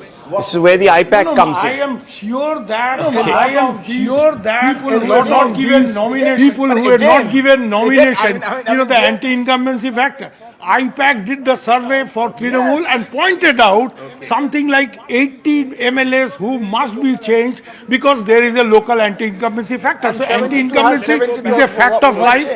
He's got some more data, projections on leadership choice for Chief Minister, etc., etc. Anand. See, this is the vote tracker, and when we did this, what happened is, overall, if you were to look at it, today Suvendu Adhikari has edged out and become more popular as a CM choice than Mamata Banerjee. When we did the vote tracker and the first 2 or 3 editions, he was just about 5 to 6% behind. He started at 38%, Mamata Bandyopadhyay was at 44%, but she's dropped 2% and he's actually gained, and there is no third phase. So Adhir Ranjan Chaudhary is at 4% and he may not even hold on to his own seat.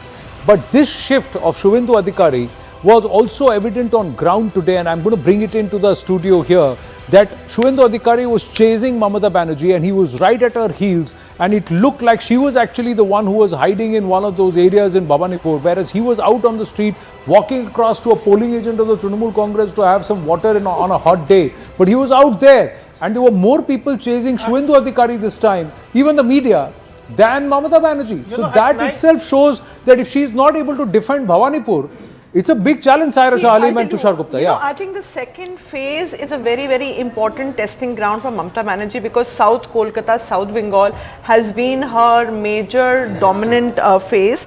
And right now, when you talk about strongholds, South Bengal, South Kolkata has been her forte, you know.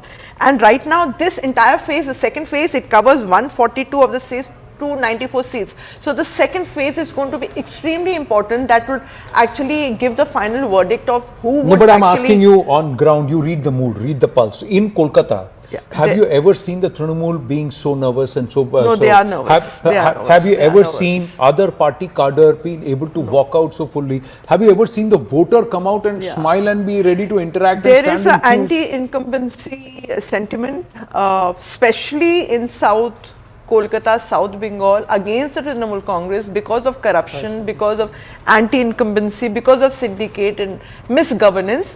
So definitely the urban voters, I feel, have come out, and I myself met a few people recently who have been TMC supporters. So they told me this time they'll be voting for BJP. They said, we need to see some change. So I was actually asking them, like, what kind of a change?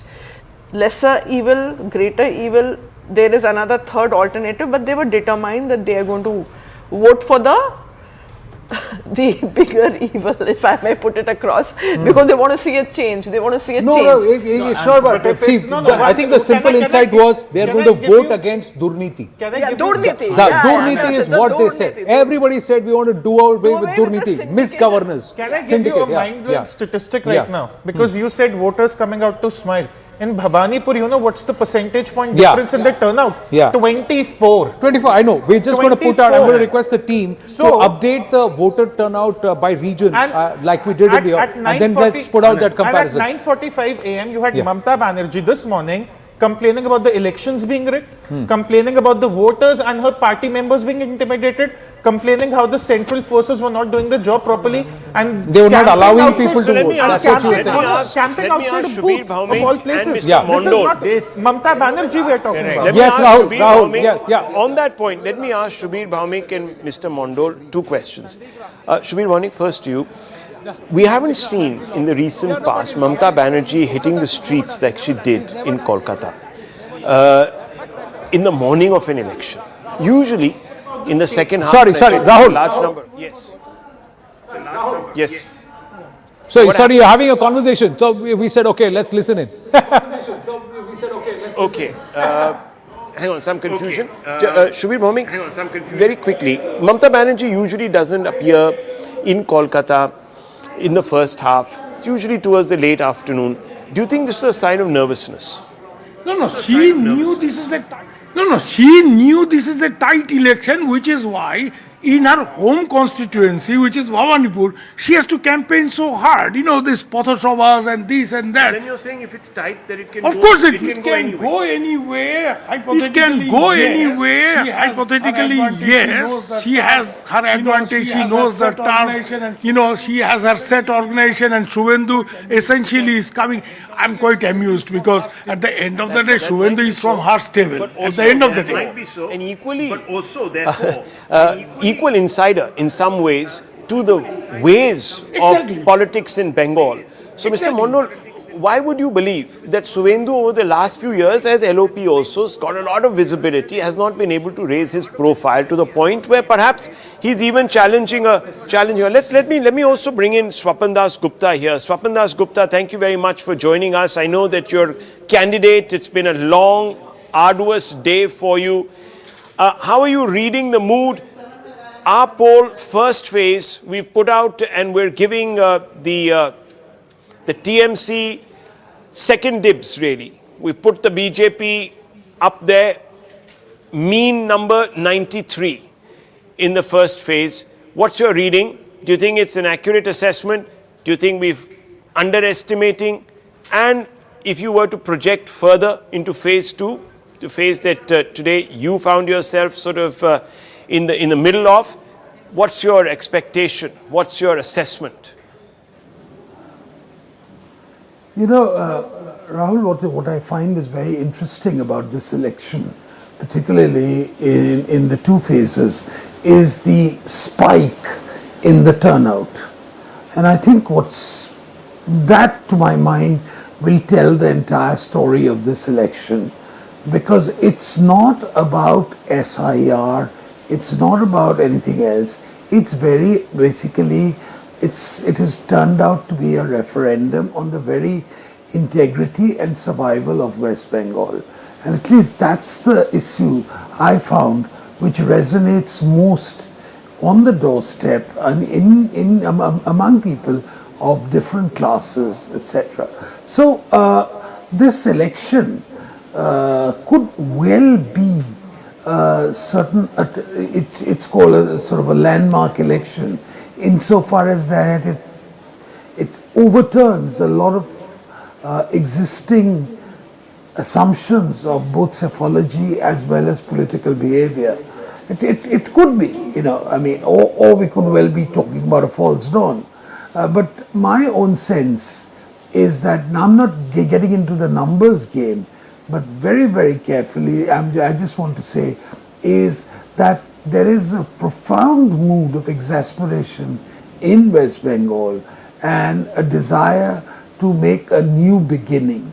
Now, how this is going to turn out is another matter altogether, but I feel that somehow today the Trinamool Congress is really on the back foot, courtesy a lot of this inherited, courtesy the mounting incumbency, which has taken a very long time to actually manifest itself fully. Well, let me ask you, Mr. Dasgupta, follow-up question. I've got 2 fellow panelists here, Shabir Bhaumik and Mr. Mondol. Both of them say that one of the problems perhaps that the BJP might encounter is that it doesn't have the machinery that Mamata Banerjee commands. Do you think that at some level they're right? Or do you think that the BJP has built up its own cadre base and also has the muscle, so to speak, the stamina, perhaps, if you were to put a gentler term in play, to take on the TMC? Well, I think if you look at it in purely organizational terms, you know, in terms of organizational muscle, in terms of political penetration into the grassroots, I think the Trinamool Congress is way ahead of the BJP. I don't think even any, even as a committed BJP person, I would be the first to say, look, BJP does not have the same strength on the ground that the Trinamool Congress has. But, and I think this is very, very important, what is the nature of this election? Is this election, if this election is going to be settled on the strength of, issues which are basically grassroots, which are local, etc., I think the Trinamool Congress would have a phenomenal advantage. But I don't think this election is being settled on those lines at all. From what I gather, it's turning out to be a blind referendum on how the Trinamool has behaved over the past 15 years. And when that happens, I think local organization pales into the background, and I think it's more a sort of emotional vote in which organization does not play a supreme, it doesn't play the paramount role. And I think that's perhaps what is going to happen in this election, and we'll find out on May the 4th. But that's Mr. Amit Shah came out, before I hand back to Anand, Mr. Amit Shah came out and he gave a very specific number to the BJP's tally in phase 1. He said 110 or perhaps more. Now that's a massive leap over what you have got in the first phase of the last election in 2021, or even to be honest, in the 2019 Lok Sabha elections or even the 2024 Lok Sabha elections. What is he basing this on? Well, I don't know. I mean, I'm not privy to all the information which Amit Bhai has culled from different sources. I mean, obviously, it must be based on something. But I would, without again going into the exact numbers, which are always very problematic, even the conversion of votes into seats, very, very problematic issues. I think here we would say that this is one of those elections where I think even in terms of the popular vote, the BJP may well overtake the Trinamool Congress, and that is going to be it's something which was considered inconceivable given the demographics of West Bengal and the nature of the vote banks which the Trinamool Congress has. We are seeing perhaps, and I think I'll reserve my full analysis till after the 4th, but I think we are seeing a stupendous degree of Hindu consolidation. What exactly it is going to be based on, whether it's an anti-Muslim consolidation or it's an expression of something else, I reserve judgment till May the 4th. But I think we are seeing, perhaps after Gujarat, where 60% of the Hindus probably come together and vote, we may see something like that in West Bengal, where about 58 to 60% of the Hindus will probably be voting for the BJP. If that happens, as my point, then it marks a very new chapter in the electoral history of West Bengal. But again, at this point, I think it's best to be a little tentative about everything.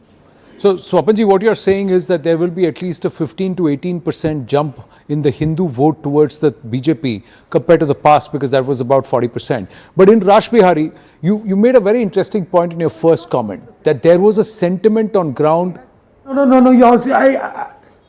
I don't agree with your statistics. The BJP in the last election got 52% of the Hindu vote. Okay? Of the vote among the Hindus. Okay. Now I think that is going to go up to 58, 60. So 6 to 8% bump up is about a 5% vote share overall. But I want to understand what you gave as an insight, that the voter is coming not out of a support for BJP, but because of an existential reason for Bengal. What made you say that, or when did you realize that? Was that something that the BJP had already picked up, or that you realized when you went on ground as a candidate to campaign?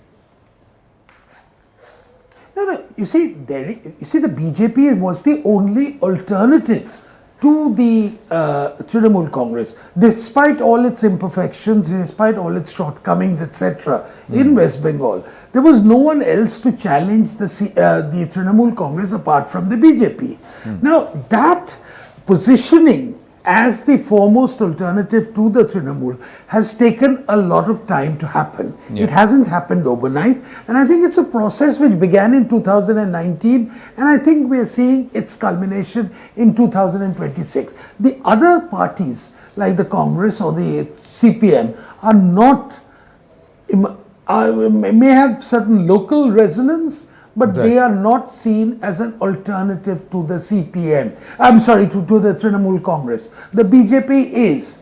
And yes, there are questions about the BJP. I know a lot of people have some skepticism about various facets of the BJP. It's not an unqualified support, but it's also, it is an unqualified rejection of what the type of politics the Trinamool Congress has pursued in the past. What is your assessment of phase 2? Phase 1, we've put out the numbers. Phase 2 was again historical turnout. Rash Bihari itself has seen about a 15 to 18% up, if not more, in voter turnout itself. What is that reflective of? Well, it's certainly a very, when you have a 15 to 18% jump in a constituency, which has been the traditional part of the traditional stronghold of the Trinamool Congress, it obviously means that there is a churning which was not factored in by Mamata Banerjee. You know, one of the reasons why Mamata, campaigned so at a very sort of micro level in neighboring Bhawanipur is also due to that there is a churning which they probably saw rather late in the day, which they hadn't anticipated. Now, I'm not going to go into what the every reason as to why this thing happened, but the point is, it has happened. That jump. On that point, Mr. Dasgupta, there is a view that some of these voters that have decided to once again enter the fray with the zeal that they have displayed, bumping up these numbers to record levels, this is happening because of anger. That there is or was an existential worry amongst certain voters who felt that they would have been disenfranchised had they not voted, so they came back with militant zeal from wherever they were out of state to vote, and they are voting to basically punish the BJP on the SIR. How do you respond to this? Well, I mean, it's an attractive hypothesis, but it's not something which I've experienced on the ground. That's all I can say. And May the 4th will tell you whether this visceral anger, and I think you're right in identifying that there is anger, but I feel that this anger is not about SIR. Neither is it about meat or fish or something like that, or jhalmuri or something trivial on that count. It's basically an anger at the type of politics which the Trinamool Congress has pursued for the past 15 years. It's a type of anger against the extortion, the syndicates which have come up everywhere. And it's an anger against the economic decline of Bengal, which has been so marked. I mean, today we have cities like Kolkata is a prime example where the young people have more or less left the city. It's a city of old age pensioners, who there's a certain profound sadness which marks the city. Correct. I saw it in the booths today. Why it took so long? Why people were talking about delay, slow voting? It was nothing else. That so many old people actually coming in and voting. That's what it is, and that's the anger which is being expressed. Based on how the results then swing on the 4th of May, then the task is also quite acute for whoever is decided, the voter decides should govern Kolkata and Bengal going forward. Swapan Dasgupta ji, all the very, very best to you, and it's been a hard road and long hard yards in the hot sun for you, so rest, recuperate, and then perhaps celebrate on the 4th of May. Thank you very much. Let's just pull that insight out and then take it to our panelists and then discuss Bengal in detail before we jump back into Tamil Nadu around 9:30. Rahul Shivshankar is with Manojit Mandal and Shubir Bhamik. One left, one Trinamool. We've got the BJP element missing because GVL Narasimha Rao is just vacated and we'll come back in a bit. But Smita Prakash with us, Amitabh Tiwari, Abhijit Iyer Mitra, Sumant Raman, and Tushar and Saira Shah Halim with me in the studio. Yes, Rahul. Let's get some first thoughts on the thoughts that Mr. Dasgupta has expressed by Shubir Bhamik first off the mark. Yes. I totally agree with Swapan Dasgupta when he says that in this election, because never in my so many years of election coverage and seeing elections in Bengal as a student has religious identity become so important. And a lot of my old-time colleagues like Shukaranjan Dasgupta say that it reminds us of 47-48. Never have Bengalis talked of religious identity so much, and this becomes a factor. And here the Bengal... No, I think what he was saying was that... No, he did, but he talked never about... people thought that we are voting as Hindus and Muslims. People thought that we are voting as Hindus and Muslims and stuff like that. There are other issues. Maybe like there was a backlash. Rahul Gandhi, who calls himself the pillar of secular politics in this country, he knows nothing about Bengal. Whatever. He's from the India bloc. the TMC is a vital component of the India bloc, and his critique, and not once but twice, Mr. Bhaumik, I'm just saying, you know, perhaps we're chasing after shadows. There might be truths to it because there has been a degree of appeasement, Mr. Bhaumik, and I think what some people are saying is that there was an overindulgence of one particular community, like we saw perhaps even under the UPA, which has allowed the BJP to appeal to what seems to be majority anxieties, and there's nothing wrong in making that appeal. But there is something But there is something more to this, and I want to bring in the two Bengal factor, which nobody talks about. And I'm reminded of Jyoti Basu in '96, when he could not become Prime Minister, and naturally he was not very happy about it. He said, historical blunder. I said, why are you trying to help Sheikh Hasina, who would also become the Prime Minister? And you know what he told me? And I'd like to tell this in Bengali. He said, if Hasina does not survive there or na thakle, okhane jodi ora ashe, ekhane era chole asbe. Means if these, meaning beard, means if Muslim fundamentalists take over Bangladesh, here, these people will come. That suddenly in the last, no, 1 second. Yes, I understand. But are you suggesting that in the last 3 months, Bengali Hindus have become so radicalized and so polarized and suddenly have developed wings of hate that they're going to come out and basically take down Mamta because they feel that she is betraying Hindu interests? To the point where the Hindu community is going to feel that it is facing an existential crisis. Let me make it more specific. Bangladesh elections were held in February, okay? If you look at the electoral map of Bangladesh today, the Jamaat-e-Islami, which has never won 18 seats in Bangladesh, got 68 seats this time. Yes. And out of that, 51 seats are on the borders of West Bengal. Yes, but the Jamaat-e-Islami kind of influence, they are a Islamic supremacist that want to impose a Sharia on Bangladesh and Islamicize it. I don't think the BJP is wanting to turn Bengal into some sort of a I'm not comparing Hindu that, laboratory. What I'm trying to tell you is very simple. That when BJP candidates go to these constituencies, especially on the border, they'll say, "Udhar mein Katmulla aa gaya, wo log aa gaya." It has an influence here because the border is open. It's not like Punjab. It's not like Pakistan Punjab and Indian Punjab. But Shubir Bhaumik, Tushar, you want to respond to Shubir Bhaumik here? I'll give a simple number because everyone is giving a lot of anecdotal evidence about what's Muslim, what's Hindu, what in Bengal. There are 103 seats where the Muslim estimated population is more than 30%. TMC won 99 of those in 2021. Even now, the TMC starts as a favorite in those seats.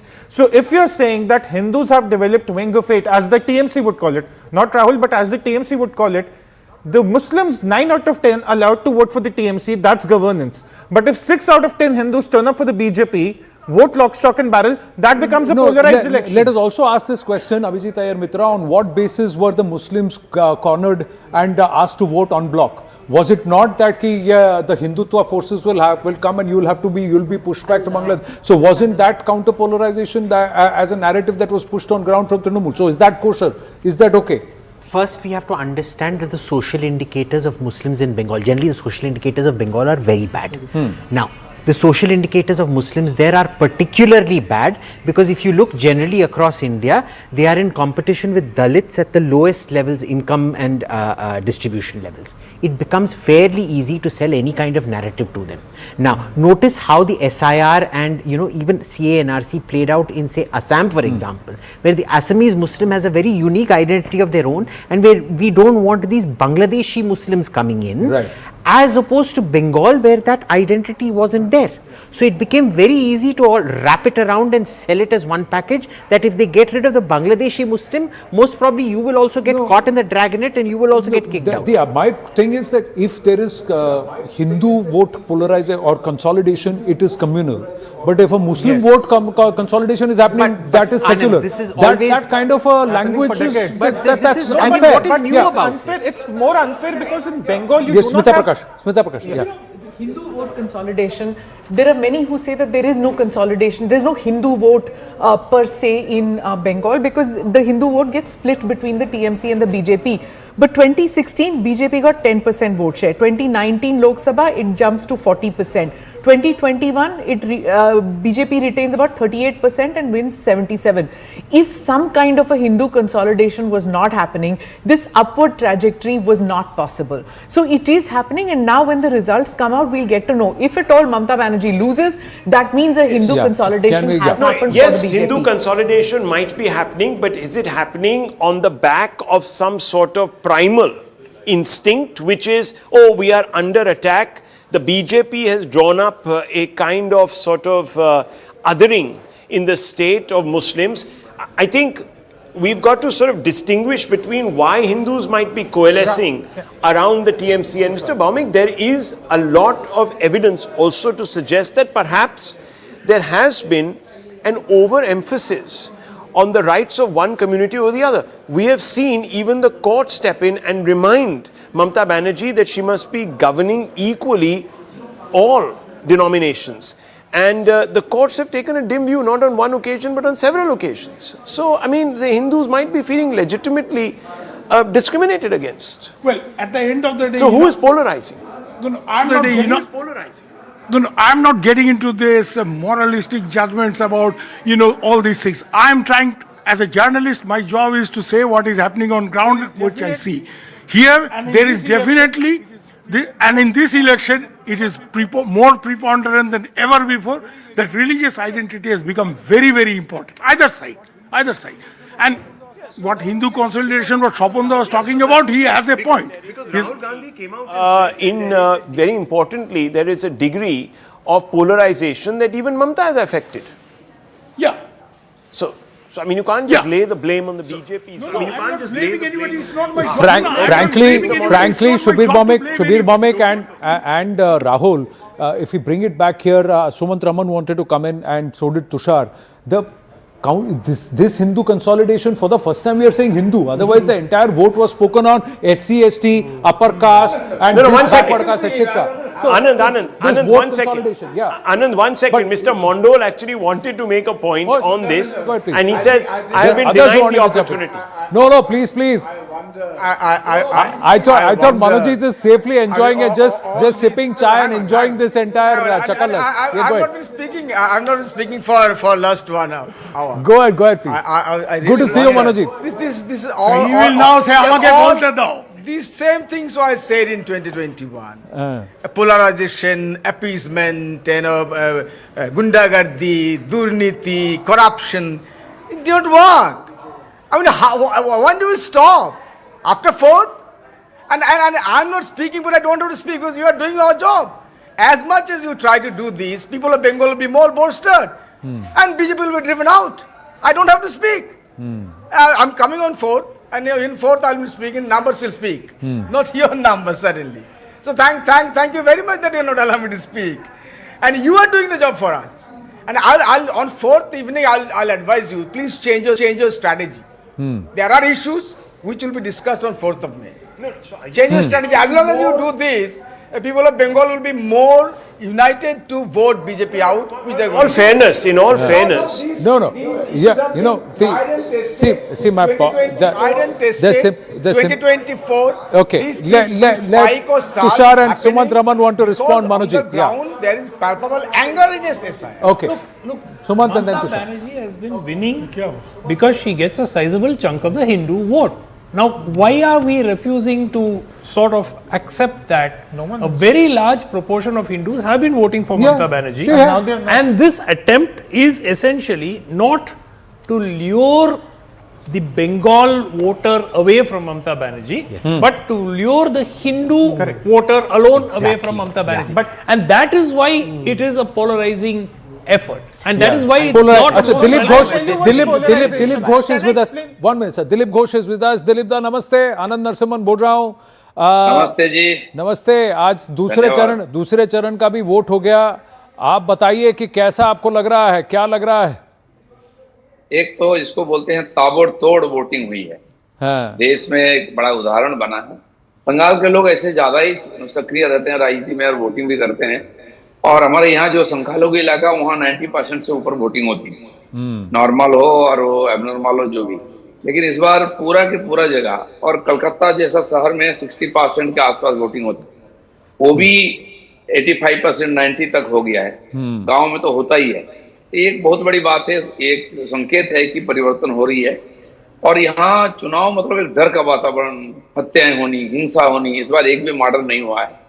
और चुनाव commission ने बहुत बड़ा risk लिया था 2 phase में करने का, और उन्होंने करके दिखाया कि ये संभव है। बंगाल की जो पॉलिटिकल कल्चर है उसमें जो दाग था उसको उन्हें साफ कर दिया, ये वो धन्यवाद की काम है।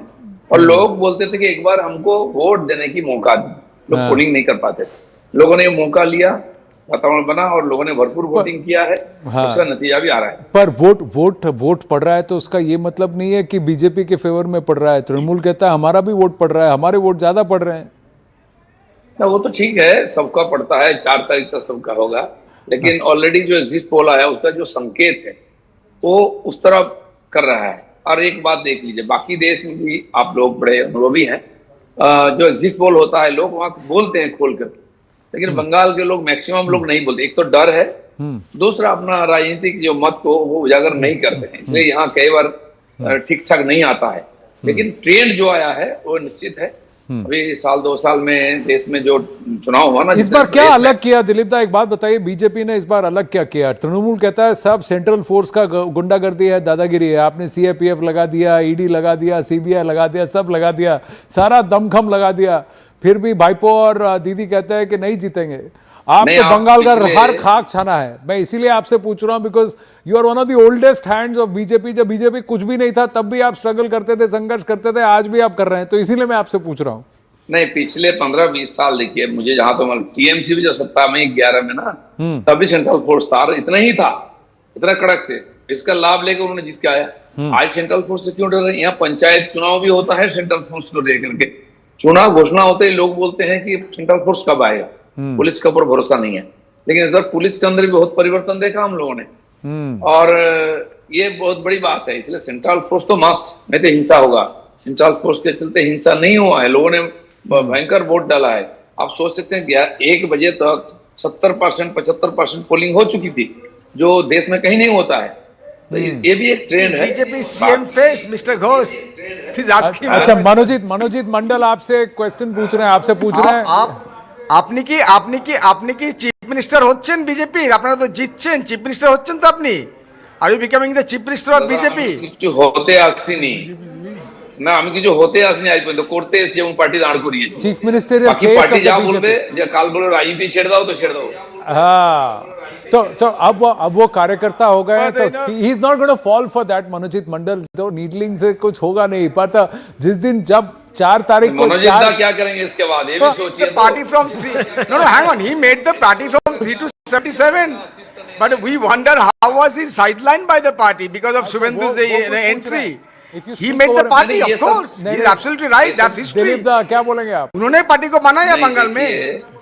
ये बीजेपी में नहीं होता है। हम एक कार्यकर्ता के रूप में काम करते रहते हैं, जैसे जिम्मेदारी देते हैं, और इसलिए पार्टी जीतता है। टीएमसी गुंडा और पुलिस मिदनापुर इन 2024 दोनों खत्म। तो इसलिए पार्टी के अंदर है इतना ही, कब साइड है, मिडिल है, ये टीएमसी में होता है। मदन मित्र को भी साइड में, आपने जेल में, आपने ऐसा नहीं होता। आपने आंसर नहीं किया मनोजीत। दिलीप दा ने क्या पूछा? दिलीप दा, आपने वापस आया, मिदनापुर अच्छा लगा, लेकिन 24 में आप तो मिदनापुर से हटाया गया, क्यों हुआ, क्या हुआ, कुछ पता नहीं चला।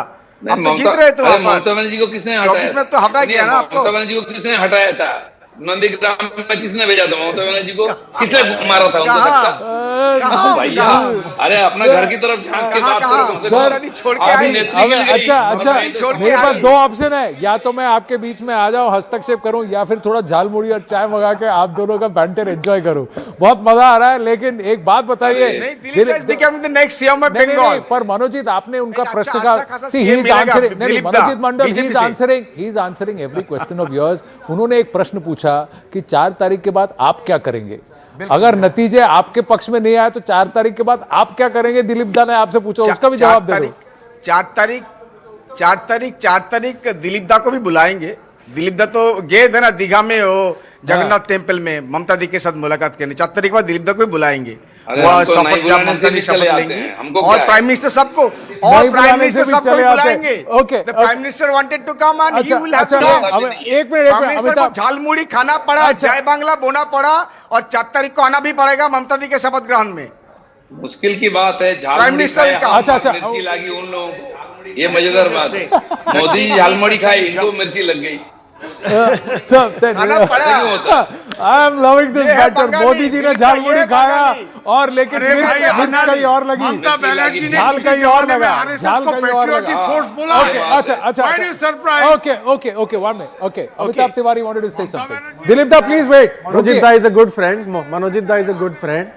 So he is asking whether Dilip Ghosh will be the CM candidate. Let us have of some- अच्छा, BJP or Manojit not. Mandal, Subir Bhomik, please wait. Okay, Amitabh okay, Tiwari speaking. gentlemen, let one by one, please. Manojit One by Mandal one, is one by one. asking Dilip Da that whether he will be the CM candidate or not. हाँ. कहीं ऐसा तो नहीं है कि मनोजीत दा phase 1 का exit poll देख के अभी से सोच रहे हैं कि बीजेपी की सरकार आ रही है? He is a good friend, just pulling his leg. नहीं, देखिए, भाजपा में किसी को भी आप सीएम बना दीजिए, विक्रमादित्य का सिंहासन है। हाँ। आप बोलिए पिछले 3-4 साल में जो हमारे सीएम बने हैं देश में, किसको जानते थे आप लोग?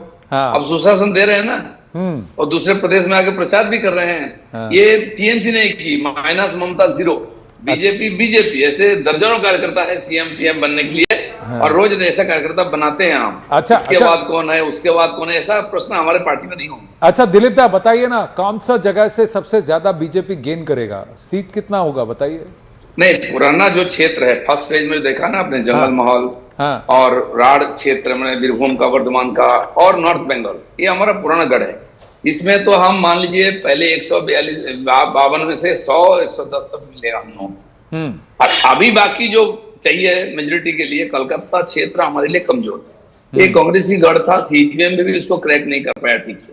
एक ही बार उन्होंने कॉर्पोरेशन जीता था विकास बाबू के सामने, जब नहीं पाए साल में। इस बार बीजेपी यहाँ भी क्रैक करेगा और नदिया से लेके हुगली, नॉर्थ, साउथ, कृष्णा, कलकत्ता में अच्छा सीट दिखेगा। तो ओवरऑल 170 तक आएंगे आप? आराम से। अब देख लीजिए, मैं आपको बता रहा हूँ, बिहार का ठीक है।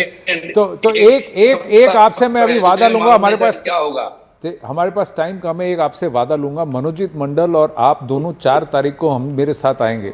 फिर कौन किसको मिर्ची लग रहा है, कौन झालमुड़ी खा रहा है, किसको झाल लग रहा है, वो भी देखेंगे। नहीं, वो भी देखेंगे। दिलीप दा कैसे आएंगे? दिलीप दा को तो कैबिनेट बनाना है ना, मनोजीत दा कैबिनेट बनाना है। दिलीप दा कैसे आएंगे? मनोजीत दा है बुद्धिजीवी और टीवी में रहते हैं, और हम श्रमजीवी, हम तो गांव में मैदान में रहते हैं। उनके साथ मेरा दोस्ती नहीं है, मिला भी नहीं कभी। अब मिल जाए 4 तारीख। ठीक है, दिलीप घोष जी, बहुत बहुत धन्यवाद। Such a pleasure speaking with you. Thank you. Dilip da আপনাকে খুব ভালো লাগে, আপনাকে খুব ভালো লাগে, আপনি যদি যাদবপুরকে গাল দেন, you accuse my university at times.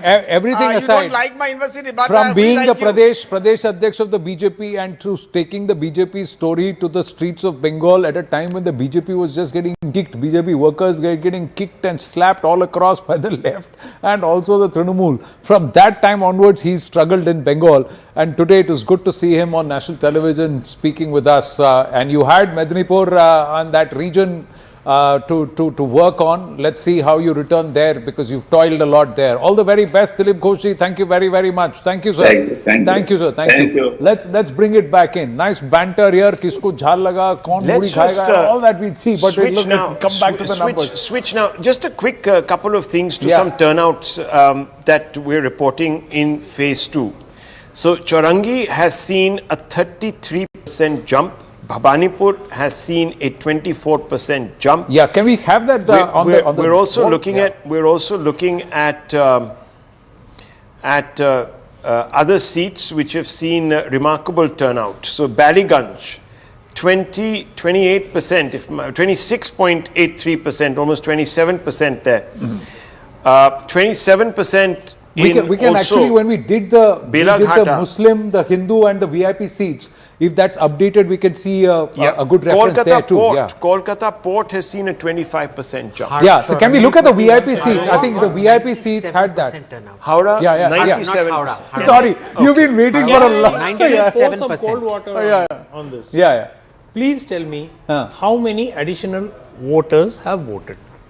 So the my point. I'll tell you the background to this, Anand. We keep talking of this is a phenomenal turnout. We can. Those numbers are coming in. No. I'll give you the example of Tamil Nadu. One of the top 3 constituencies recorded 92.5%. Last time it had recorded 81, 82, whatever. 12% increase, very substantial. We went and did the math and we actually found out 400 voters fewer had voted. Let me just show you. Can we just put that math table? 24 lakhs. The voter math table, we've we've got the numbers. Can we just put the voter math table that we used for phase 1, phase 2? No, not this one. The phase 1, phase 2, the overall arithmetic. When we had the voter math, I'm just going to ask the team to just check. Not this. This is 85.5 Bhawanipur. These are the VIP seats, each one of them. No, the voter turnout. No, the voter turnout math. Okay, Falta again at 5 p.m. it was 95.95. After these, we'll get the others. The trend: Bengal phase 1, 90 and 89.9 and 90%. So at 5 p.m. these were the numbers. The numbers have eventually settled. We'll get that. We had the voter numbers. Phase 1, 3 crore voters have voted, and the absolute percentage of voter turnout that we required. So we'll get that. We'll get that. And we'll also then do Tamil Nadu after that quickly. So I'm just going to check if the team is copying what I'm saying, and then we can quickly move. So these are the actual numbers, 80.7 and 89.9. So we've done the voter math, and we'll talk about that. The voter math said that in phase 1, the base had come down. The base had come down. Okay, we're looking. What are we doing? Okay. Yeah, this is the one. Right, finally. Thank you very much. Thank you. So, perfect. Thank you. So, this is phase 1. 2021, total voters was 3.8 crore. Phase 2, 3.6 crore.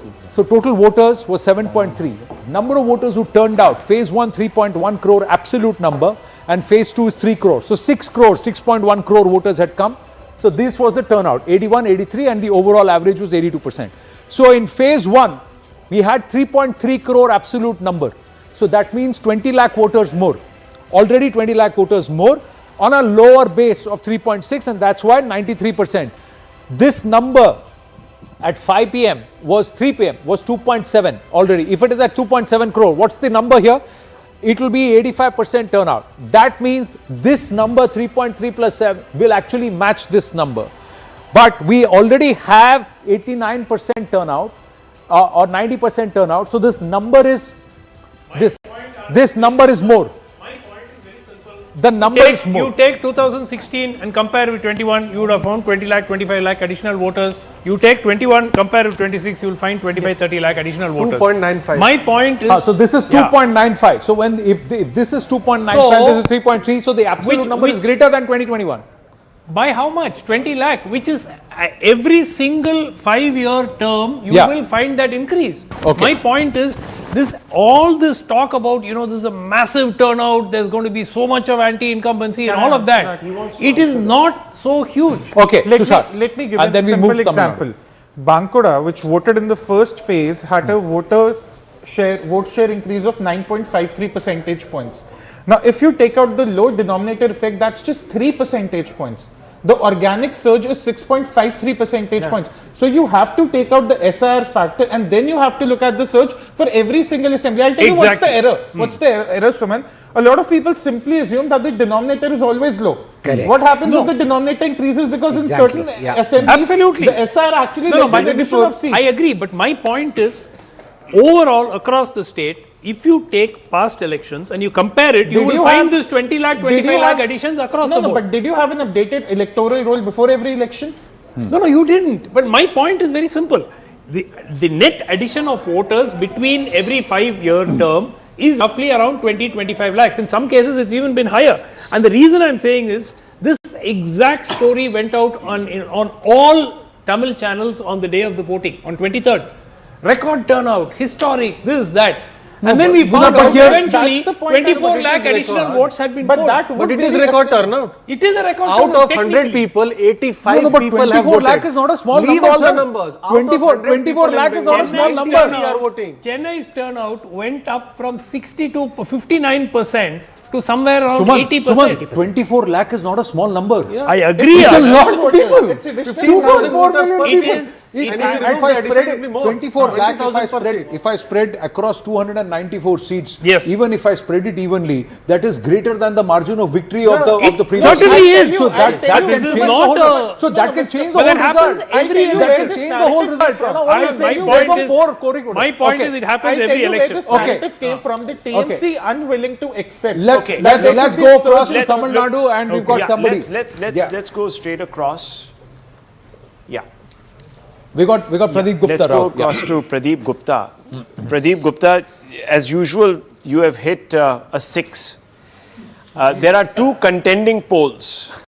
One is the Tamil Nadu contending poll, which is the Vote Vibe poll, and then there is the Axis poll. Both are polls apart. So, explain to us,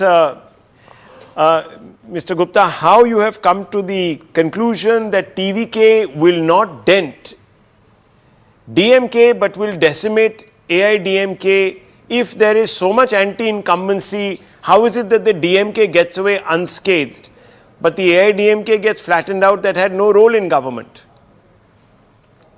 So Rahul, thank you for having me here. Now coming to the Tamil Nadu and that to TVK, whatever vote share about 35% we are showing for predicting rather for TVK and DMK alliance both. TVK is contesting first time, so where their vote is coming from these 35%. So when it comes to DMK, it is coming about 34% vote from DMK and about 32% from AIDMK. Take Amitabh also. So they are holding on to their 56% vote share of the last time when it comes to DMK, and when it comes to AIDMK, they are holding on to about 51% vote share of their own. Now coming to how this is happening, there are two very important demography playing the role. One is the gender. Among women, TVK is scoring 38% as against male 32%. This is one. Two, pardon? No, go ahead. No, please go ahead. Go ahead. So the coming to the age group, in the age group of 18 year of age to 39 year of age, which contributes 42% of voting population this time in Tamil Nadu, their TVK is scoring way high than DMK and AIDMK. But when it comes to 40 plus age group, where DMK is scoring much more than the TVK, and that is the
even in the preferred chief ministerial candidate surveys, it was my chief minister followed by maybe 45%, and number 2, number 3 were at 20% odd, and then maybe few other people at 10% odd. So the position of DMK being the number 1 party after post-20 election is a constant. Who is going to be number 2 is a question here. Selam, let me ask you this. Do you in your assessment believe that the TVK can take 35% vote share?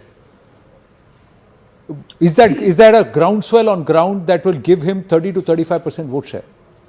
We don't know how people vote, but I will tell you this. Hypothetically, even if I were to accept that 35%, 35%, it's going to be neck to neck, which doesn't still rule out DMK. What it rules out is the ADMK. So what is evident the exit poll is that ADMK being completely obliterated. So you believe that the TVK has done enough on the ground to pose No, we all understand hypothetics. I'm asking you, sir. No, I'm saying you're probably getting... No, hang on, just a minute. Mr. Dhanidhar, one second. Let me just ask him straight off the bat. It's a good question that Anand posed, and I'm going to press on with it. I'm asking you, sir. It's been about, 8 days now since the last, the Tamil Nadu election wrapped up. So I'm asking you very simply this. In your internal assessment, where does Vijay stand? I do not think he will going to get 35% for sure. He's How not much? going to form the government. How much? We were certain that he's going to take a lot of AIDMK vote share. That was certain because the Edappadi was not seen as an opposition force. Even in your channels, I previously said. What's the vote share that you were crediting the TVK? That's what I'm understanding. Vote share. It's not about whether it's a DMK vote or ADMK vote. I'm just saying purely TVK. What was the vote share that you were willing to credit that he'll get? 15%, 20%, 25%, 35%? What percent? I'm not even saying DMK is losing or not. I'm just asking you, what was your assessment? And Rahul's also asking the same thing. What would you credit given Vijay and your understanding on ground? What is the vote share that you think he'll be able to get? See, you want me to give an answer, but I'm saying I'm not a psychologist, I'm a politician. My job is not accurately pinpoint what percentage is going to get. But what Let's say hypothetically, No, hypothetically, I can say anything. I can say that I will get 100% of the votes. I think what Mr. Salem is trying to tell us, hang on, I think, what is happening here is Mr. Salem is telling us something very simple. He's saying that, look, the AIDMK is going to be steamrolled here. That's what he's telling us. Now, obviously, I'm also saying something more. obviously, I'll come. Yeah, I'll come. What I am also trying to say is that in Tamil Nadu, the election is only for who is going to be the opposition face. Or rather, who is going to be the opposition face of Tamil Nadu for the next 5 years, 10 years, 15 years to come. That is what this election is about, or not who is going to be. No, that is okay. So what he's saying is my humble submission is if there is anti-incumbency and if TVK is coming out as a force challenging Stalin and the DMK, then how is it that it's not pinching vote share from Stalin and DMK, but pinching vote share only from ADMK? It should pinch from both. That's not happening in the Axis Mind India poll. That's what I was trying to submit. Yes, No, in Axis poll also, it is ADMK that has been obliterated, no? Okay. Yeah, so I understand that. So it's very interesting. The ADMK has gone down to 21, 22%. I think okay, so I don't mean to cut you off. I don't mean to cut you off, Mr. Salam, but I think what is actually happening here is that the DMK suspects that enough damage has been done by the TVK to the AIDMK to make the TVK a bit of a player, specifically somebody who is on the lead pole of the opposition. Now, does that mean that Pradeep Gupta has cottoned on to something and that it means that the TVK has really gone up there? Yes, Mr. Gupta, very quickly before I bring in Mr. Ashwini Kumar Solo to get a sense of where this election is going. I'm replying to Anand's point. Last time DMK alliance has secured 45% vote share. Now they are reducing to 35. So anti-incumbency 10% point is a very, very big number. Okay. Yeah, that's go on. Sir, there is just one point. If you are, as per your poll, you are giving the ADMK 42% vote share, ADMK plus in the Vanniyar seat and 36% vote share in the Vallar and the Counter seat. That itself is 50 seats for the ADMK. That vote share itself, irrespective of what the others get, because of their entire consolidation, that itself is 50 seats for the ADMK. So there is something wrong in that calculation. That's my humble submission. Anyhow, look, on the 4th we will know. But just opening this up to the larger national picture, and we are joined by Ashwini Kumar. Anand will be here with us. We'll take Ashwini Kumar solo as we enter the final leg of this long broadcast that has been now going on for 5 hours. Mr. Ashwini Kumar, thank you very much. Mr. Ashwini Kumar, Anand and myself, please, on screen. Thank you very much, Director Saab. Very kind of you. Mr. Ashwini Kumar, what we're seeing now, I'm putting all the results together. What we're seeing is a mosaic. We're seeing perhaps the BJP breaking new geography, consolidating in one in the east.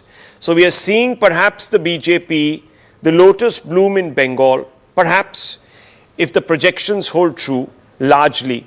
And we're seeing the BJP retain Assam. That means we're seeing perhaps the beginning of the end of the TMC, and we're seeing the continued decimation of the Congress. There is the prospect of a narrow victory, difficult to call, for the UDF in Kerala. It's not a clear mandate for the Congress-led alliance, which the Congress will probably resent. And perhaps in Tamil Nadu, a new player or the AIDMK coming back, depending on the two outlier polls.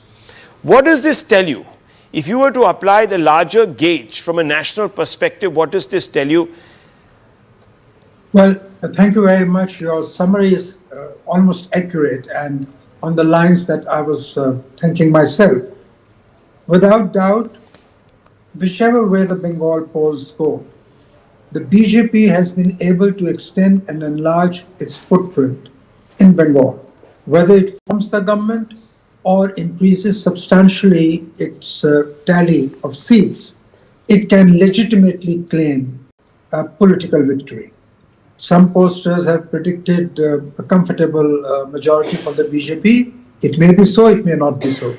But I would also say that despite everything, despite the anti-incumbency, Mamata has fought fiercely and fought not to be decimated. I don't agree with your conclusion that this is the end of the road for TMC or Mamata. Whether she forms government or not, she will be the second most important or the first most important player in Bengal. This is so much for Bengal. It is true that the anti-incumbency and the youngsters' urge for change has been the driving force in both Tamil Nadu and Bengal. And that, I believe, is the general consensus. Assam, of course, was a given, but I had expected Congress to do better. You said that Congress is becoming, well, you used the word decimated. I would say, regrettably, my old party, and I continue to believe in the ideology of the Congress party, has been reduced to political irrelevance in most of these elections, except for Kerala.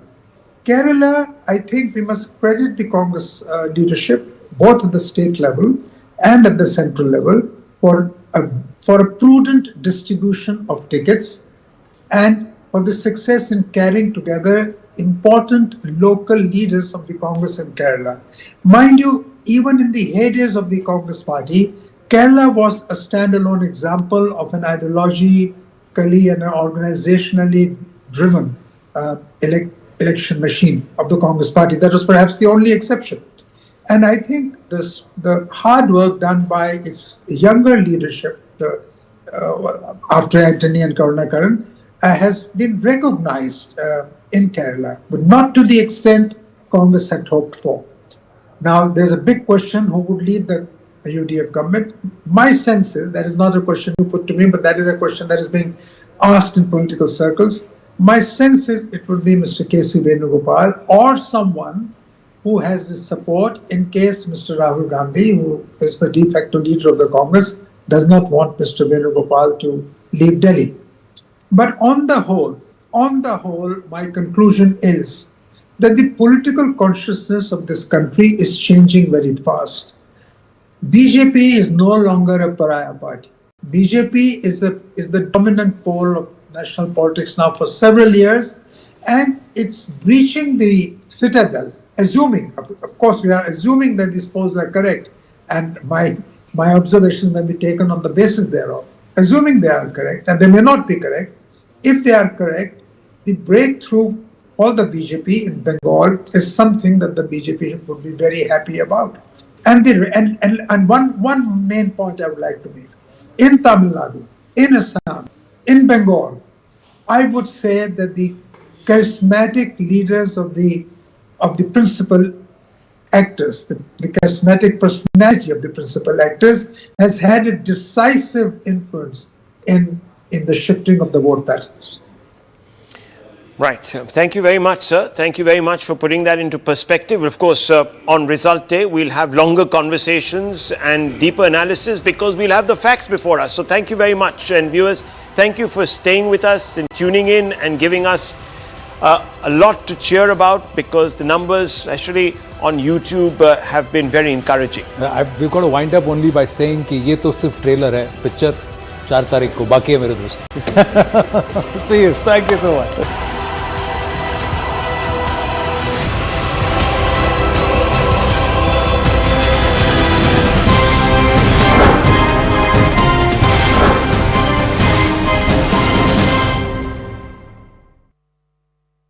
Now PMK is a case 30 seats only. I'm talking about 20 yeah, years back. But they here, contested alone but sir, here TVK was not fighting 30 seats. TVK is fighting all 234 seats. They're fighting it alone. And that's why they have to actually buck the behemoths. Now, what? That usually does not work. Let me... Like our pride in Gujarat. Okay. Now here is another outlier. Axis has come out and said TVK is winning this election. What is that? Axis has come out and said, let's look at that number. Can we put that number out somewhere? We've just got the information that Axis has come out and said right behind us. Let's have a look. There you go.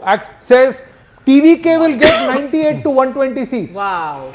The only one to say this. Now, right? see, this is what I'm saying. If the voter has made up its mind that TVK is going to be in the running. Excuse me. That's exactly what I'm saying.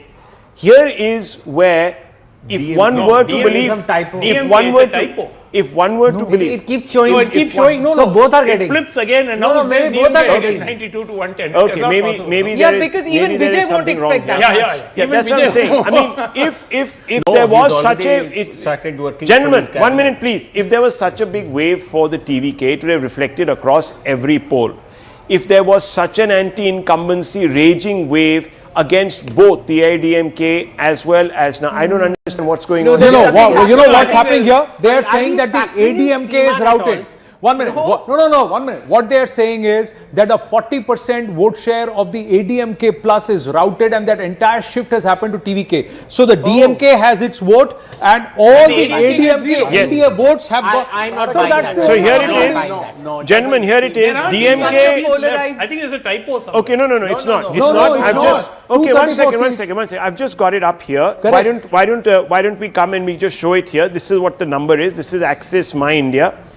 Axis My India claims to be, of course, one of the most accurate polls around. So here we have it. Here you can see the DMK is at 90-110. Vote share is 35%. The TVK 98-120. Vote share 35%. AIDMK 22-32 with a vote share of just 23%. Yeah, 234. But out of the race, Whatever NTK is 3% and others are 4%. So this is the outlier poll, but it clearly suggests that there it is. So it's on our screens right there. Now, viewers, this is what we're being told. 90-110 is the DMK. We have the TVK that is in the driver's seat. It needs about 114. If you take a medium of that, you'll probably be at about 110. So just a little shy. And then you have...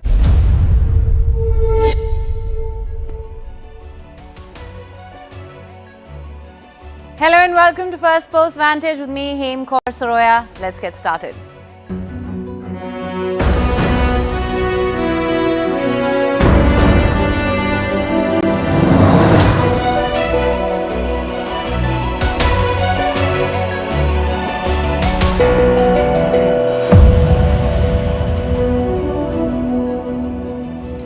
With the deadlock between the United States and Iran, there isn't just uncertainty over economic and military threats, but also semantics.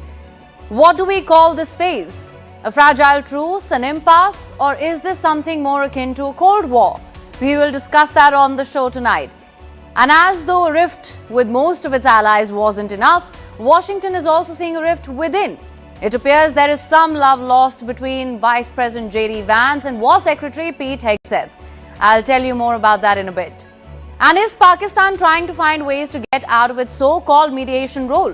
Just when you think they might do something right. But you see, it's hard to broker peace when you've never heard of it. And also when you're actively involved in a military operation at your own doorstep. And while the impasse and uncertainty continues, there are those who are counting the big bucks. I'll tell you about the oil giants who are cashing in. And did King Charles just offer a masterclass in diplomacy? We will take you inside the carefully choreographed White House state dinner. And whatever happened to using our words? Turns out people are using 28% fewer of them. We're just clocking things and slang maxing, which works until someone has to actually explain what that means. It's giving missed communication. All that and more lined up, but first, the headlines. 2 Jewish men stabbed in North London. A suspect has been arrested and the police have called it a terrorist incident. Israel has condemned the attack and called out Keir Starmer's government. This comes amid a series of arson attacks targeting Jewish sites in London.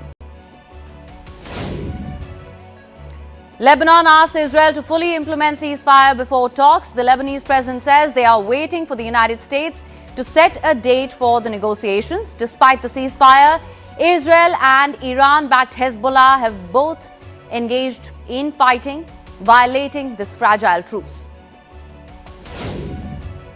France summons the top diplomat of Madagascar. It is to protest the expulsion of a French official from the country. Madagascar has accused the official of involvement in activities to destabilize the country.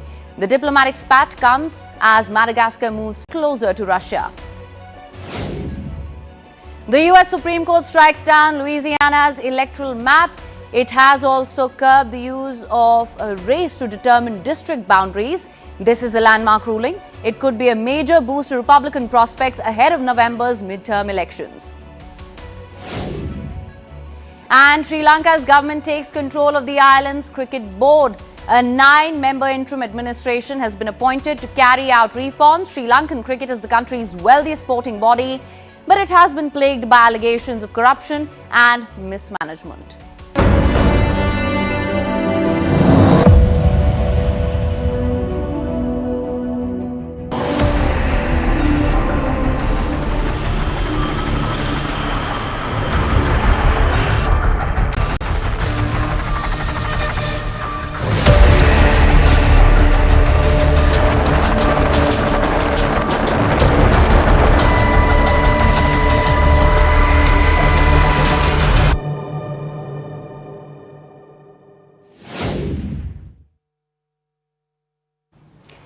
The United States and Iran are now locked in something that doesn't quite fit the conventional war category.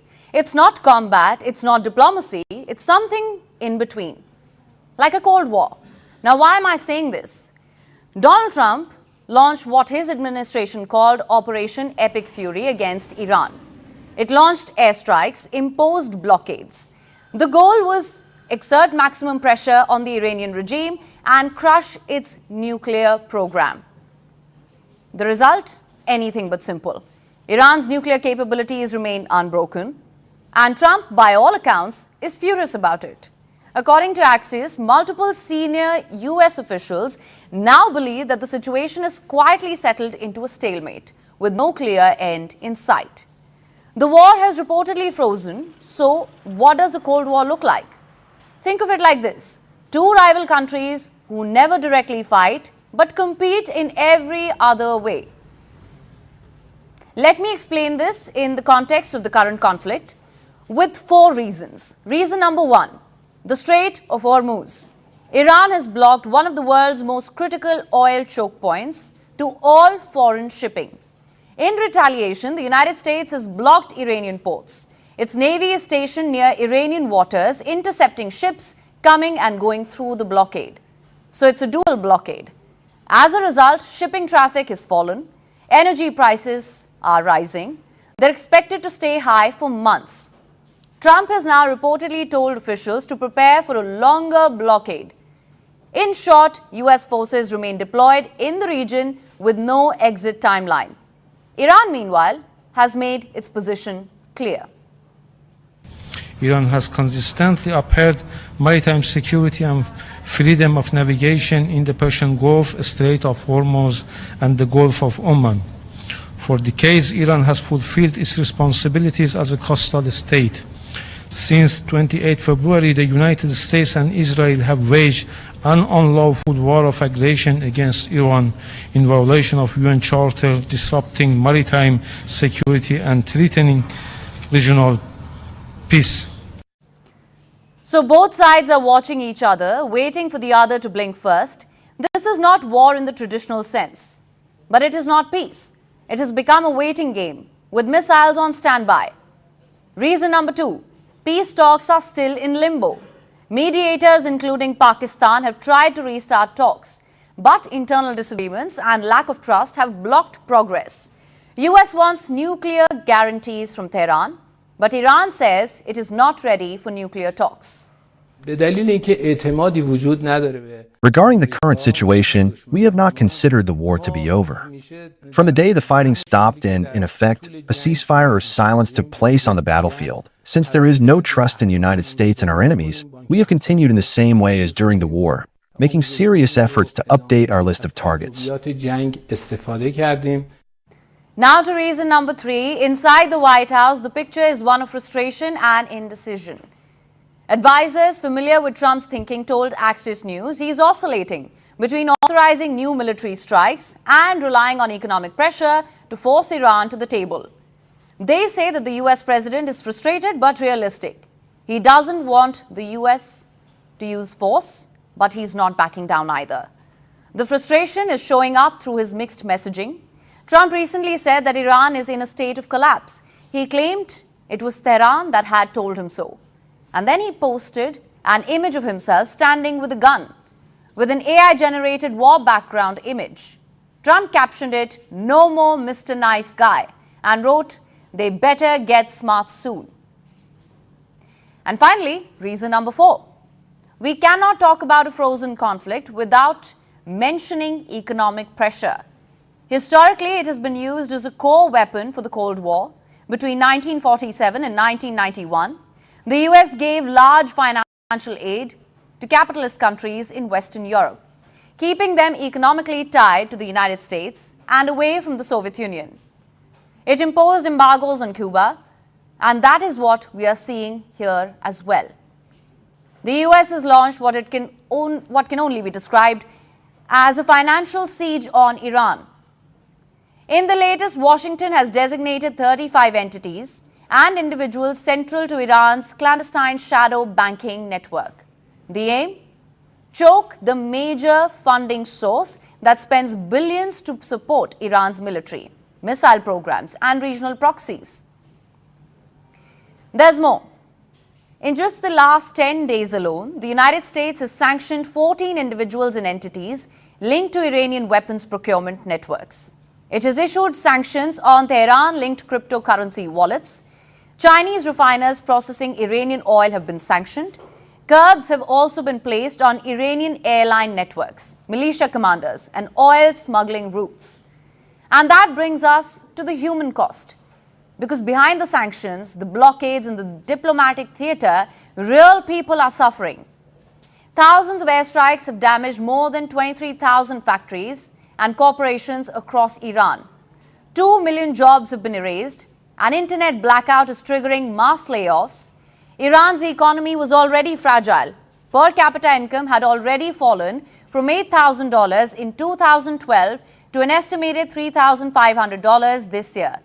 That's an almost 60% drop. And it is driven by years of Western sanctions, corruption, and inflation. US intelligence agencies are now quietly studying a peculiar question. What happens if Trump declares victory over the war? The concern is real. They worry that such a declaration could trigger unpredictable Iranian responses, military escalation, symbolic retaliation, or Iran simply spinning the narrative as a win for itself. Officials are also examining what they call the risk of miscalculation, where both sides interpret the same moment in completely different ways. leading to a new catastrophe. It seems the United States and Iran are no longer just fighting a war. It's a long game of pressure, patience, and power. When wars move from battlefields to economies, they don't end quickly. They drag on. They drain nations. And they reshape global power quietly.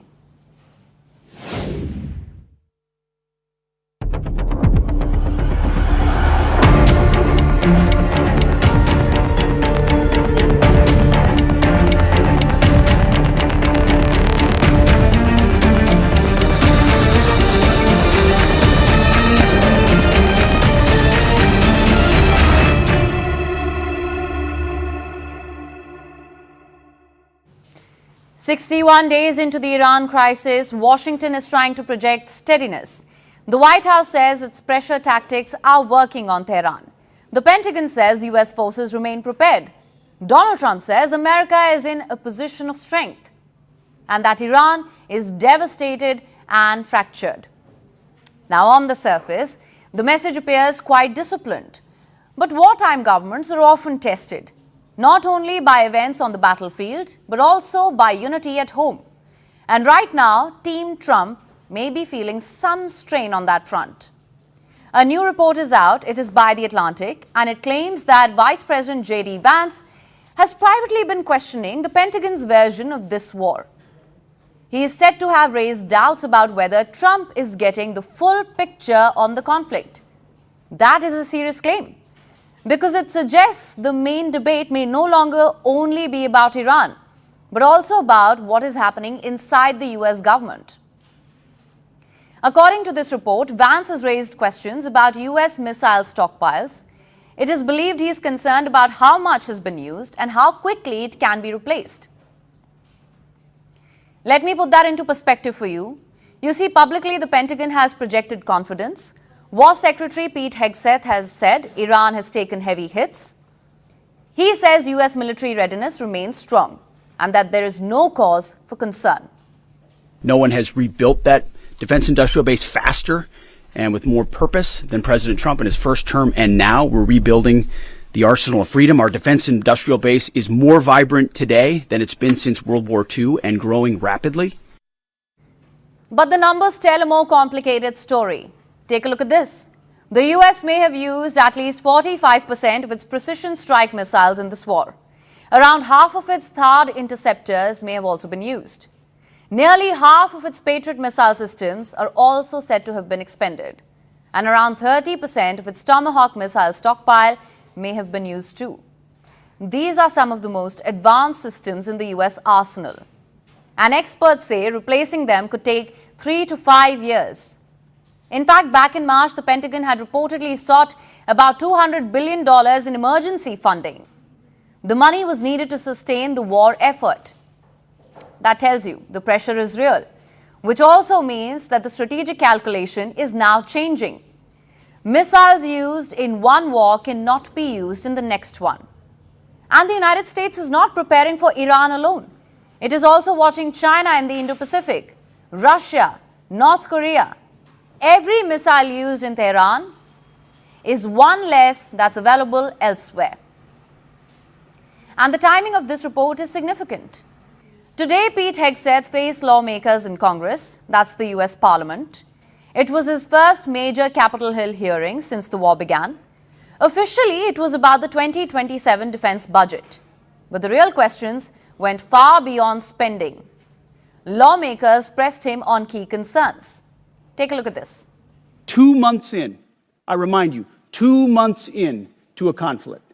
Lest I remind you, and my generation understands how long we were in Iraq, how long we were in Afghanistan, how long we were in Vietnam. 2 months in, on an existential fight for the safety of the American people, Iran cannot have a nuclear bomb. We are proud of this undertaking. I am proud that President Trump has had the courage to do it, and I look forward to sharing more about what our troops have accomplished. But the larger problem is the strategy that has been put before us. I looked through the Secretary's remarks, and I've heard you give speeches before about this, about how realism is our strategy. And I find that absurd, and given what we are doing. You can say a lot of things about the strategy, but calling it realistic? we started a full-scale war in the Middle East against Iran. Look at J.D. Vance, for instance. He has long been skeptical of US interventions abroad. He has criticized America's involvement in Iraq and Afghanistan. He has often called for more focus at home. So his current position fits that pattern. At the start of this war, he was not its most visible defender. Reports suggest he had reservations about the war. Now, as the costs rise, he appears far more engaged. And publicly, he has rejected any talks of division. Obviously, we're thinking about various ins and outs, various options, what this looks like, how to accomplish our goals, what our goals should be. And I think it's important for the President of the United States to be able to have that conversation with his team without his team then running their mouth to the American media. So part of what makes our national security team so cohesive is that we all trust each other, and we all have a very free exchange of ideas. I'd like to keep that going. But politically, the stakes for Vance are obvious. He is the Vice President of the United States, and he is also seen as a possible Republican contender in 2028. If the war goes well, Vance cannot look absent. If it ends on a bad note, he cannot look fully owned by it as well. That is the balance he's trying to strike now. And Vance is not the only Republican figure calculating his next move. There's Secretary of State Marco Rubio as well. He too could be in the running for the top job come 2028. During the Venezuela operation in January, he was more visible. But on Iran, he has been far more subdued. When asked about key decisions, he's largely deflected back to Trump. That too is a calculation. When outcomes are uncertain, distance can be useful.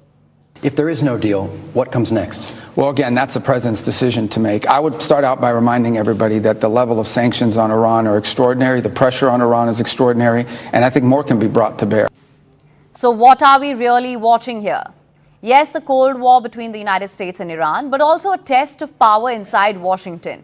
The Pentagon is projecting control. Private doubts suggest the debate is far from over. And Republican hopefuls are watching their steps.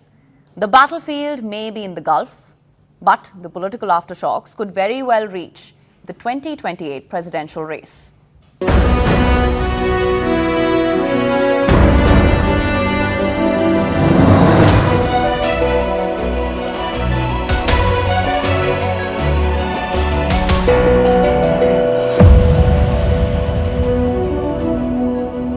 Now, PMK is a case 30 seats only. I'm talking about 20 yeah, years back. but They here, contested alone in but sir, here TVK was not fighting 30 seats. TVK is fighting all 234 seats. They're fighting it alone.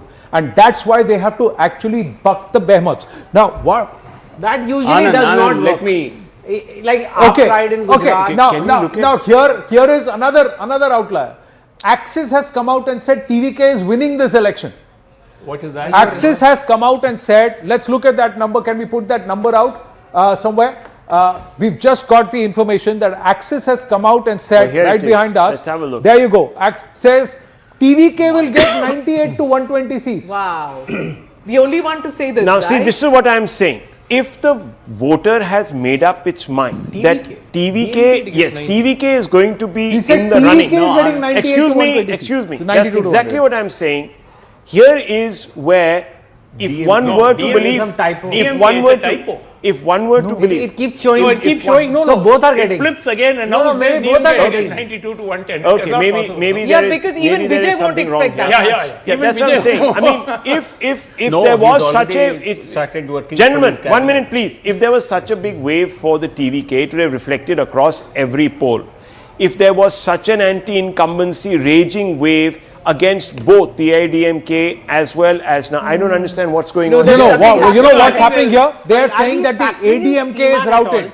1 minute. No, 1 minute. What they are saying is that a 40% vote share of the ADMK plus is routed, and that entire shift has happened to TVK. So the DMK has its vote, and all the ADMK India votes have got. I'm not buying that. So here it is, gentlemen. Here it is. DMK. I think there's a typo. Okay, no, it's not. It's not. I've just. Okay, one second. I've just got it up here. Why don't we come and we just show it here? This is what the number is. This is Axis My India. Access My India claims to be, of course, one of the most accurate polls around. So here we have it. Here you can see the DMK is at 90-110. Vote share is 35%. The TVK 98-120. vote share 35%, AIDMK 22 to 32 with a vote share of just 23%. Yeah, 234. But out of This the is race, massive still. out of the Whatever race, it is, NTK it's is just a very big 3%, number. Yeah. and others are 4%. So this is the outlier poll, but it clearly suggests that there it is. So it's on our screens right there. Now, viewers, this is what we're being told. 90 to 110 is the DMK. We have the TVK that is in the driver's seat. It needs about 114. If you take a medium of that, you'll probably be at about 110. So just a little shy. And then you have the AIDMK with 22 to 32. So it's a medium of that is about, what would that be, about 26? Yeah. And here, unfortunately for the DMK, they fall short of the halfway mark. So it's TVK all the 100 way. seats, that's right. And Vijay becomes the chief minister, perhaps the first actor after decades Are and you willing decades. to accept that the entire ADMK vote has transferred to TVK? Well, you know, anything can happen. That's what I'm trying to say. They are missing Jayalalitha, they are missing their movie star leader. That's what they want, and they've got. But it seems improbable, but every time in elections I've seen that No, this is cannot Arvind. happen. It cannot. Sometimes It cannot. things do Full happen. scale vote No, but he's this qualifying cannot it. happen. This He's is saying that the unpredictable can happen is what It's he's up saying. in Delhi. It's up sometimes Delhi. it's- Same thing happened. AIDMK will come Congress. They will give him the support, and they will make the So if decision. you want, have a for situation. sure, he is converting votes into seats. To what extent he does is, I think, You believe he's Now going to you are pull only 100 saying why aren't into people gates? going all You the believe way? he's going to That's pull why they 114 have So gone all the way. that's precisely what I'm saying. Tamil If Nadu, people have 114 decided that seats. they're going to vote for change, then obviously it's Vijay. They've tried out the other two options for 50, It's a 60 years. rejection of Hold on, Indian let me politics. finish. I'm telling you, For if 50, this is 60 it.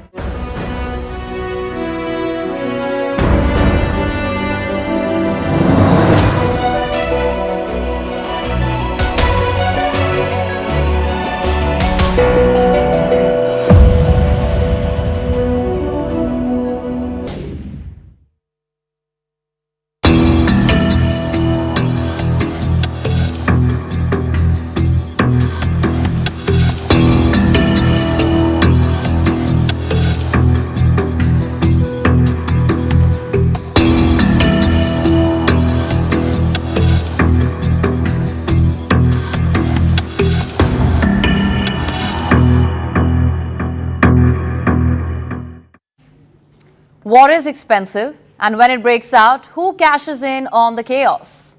The ones that sell the tools, bank on the fear, and fuel the machines. So amid this US-Iran war, big oil companies have got rich. Very, very rich. Take BP, for example. Its profits more than doubled in the first quarter of this year. The company capitalized on the surge in global oil prices and reported better than expected profits of $3.2 billion for the first quarter. That's more than double the $1.38 billion it made in the same period last year. Now that's not all. French oil and gas giant Total Energies has reported that its net profit rose 51% in the first quarter to $5.8 billion.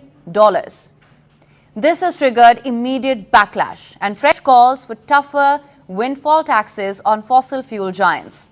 And the outrage is not unjustified. Just take a look at the data on your screen right now. Oil prices have now hit their highest level since the US-Iran ceasefire. Brent crude has jumped 2.8% to $111.26 a barrel. US benchmark WTI rose 3.7% to $99.93 a barrel. Hopes for a deal, one that could have eased tensions in the Strait of Hormuz, which oil and gas is shipped through, were rising last weekend, until Trump scrapped a planned trip by his envoys to Pakistan for talks. But the global fallout from this war is deepening. From Europe to Asia, fuel shortages are spreading and affecting households. Long queues have been seen at fuel stations. In some places, drivers are waiting up to 12 hours to fill up. The oil shock has also increased the cost of daily necessities, including cooking oil.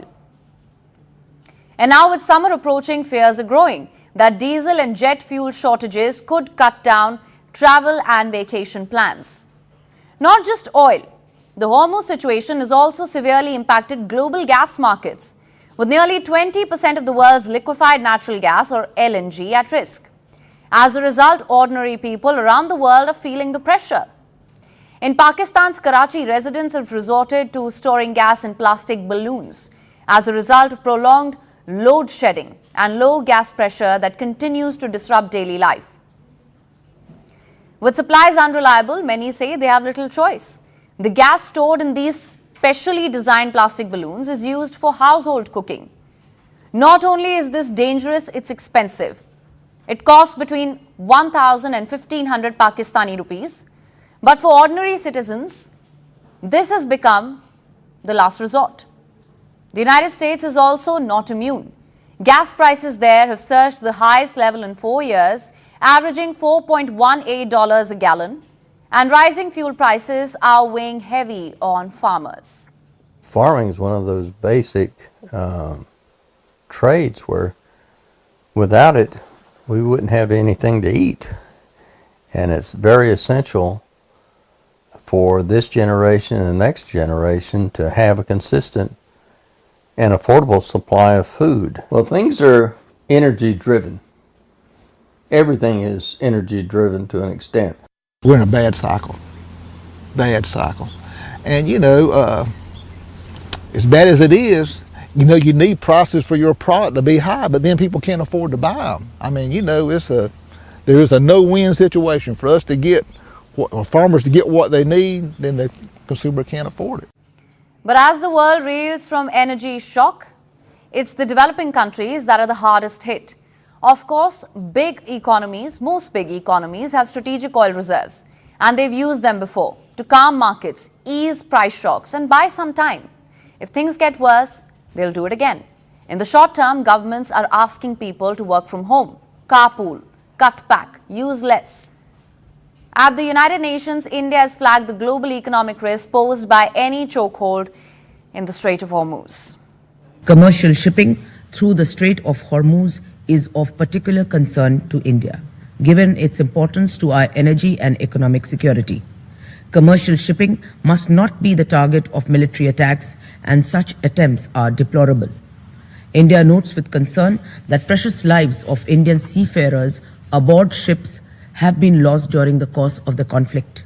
We underscore that the targeting of commercial shipping and endangering innocent civilian crew members or otherwise impeding the freedom of navigation and commerce in the Strait of Hormuz are unacceptable.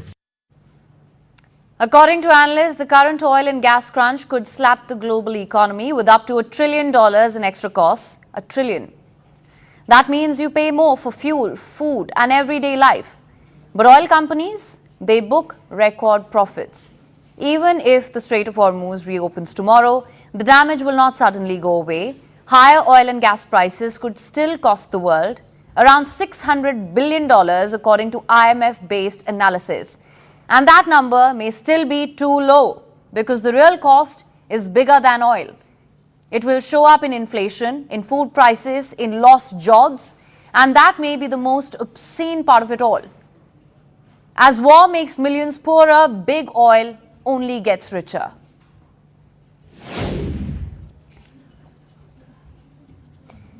It's been over 24 hours since the UAE made the bombshell decision to quit OPEC, the oil cartel that has shaped global prices for decades. And so far, the market reaction has been surprisingly muted. Yes, oil prices remain high, but traders today were far more focused on the Iran war and the risk of wider supply disruption than on the 66-year-old oil cartel. Now, losing its third largest producer and one of its most influential members. So is this the beginning of the end for OPEC? Could other members eventually follow? Because the UAE's exit is not just an economic decision, it's also a political one. Because this has reignited scrutiny of the long-simmering rivalry between the UAE and Saudi Arabia. A rift that was largely masked in recent months by their shared anger over Iran's attacks on Gulf states. In the short term, leaving OPEC gives the UAE greater freedom to respond quickly to a future of constrained global supply without being bound by cartel production targets. To put it simply, it means the UAE can pump more and maximize profits. The timing and the way the UAE acted alone has now exposed deeper divisions in the Gulf. The announcement came without prior consultation. In fact, it came when leaders of the GCC or the Gulf Cooperation Council were holding an emergency session in Jeddah for the first time since the Iran attacks.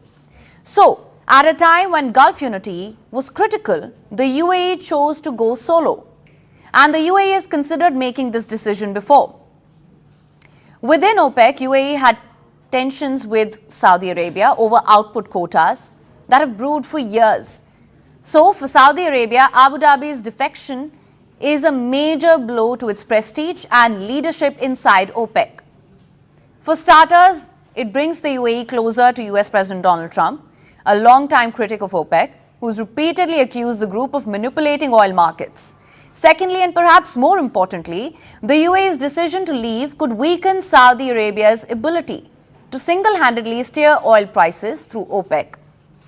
Already, the Iran war has caused a massive supply shock, wiping out nearly 7.9 billion barrels a day of OPEC output in March. It was one of the biggest collapses in decades. And overall, OPEC's influence has also been shrinking. The cartel once controlled more than half of global supply. Today, it commands less than a third. Founded in 1960, OPEC was created by oil producers seeking control over their own resources. It became a global powerhouse in 1973 when Arab members used an oil embargo to shake the world economy. But that power slowly weakened. As non-OPEC producers, especially the United States, boosted output, the OPEC Plus expansion brought in new players like Russia.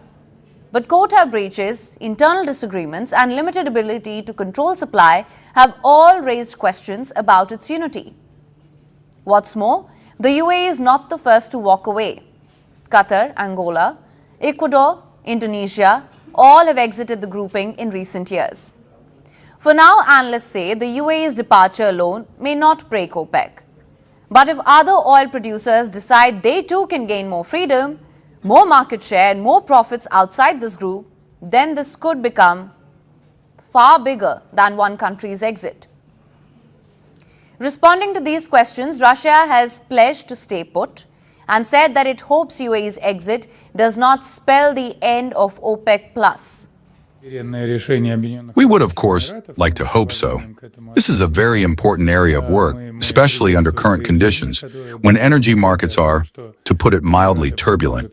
This format makes it possible to significantly reduce such volatility in energy markets and helps to stabilize them.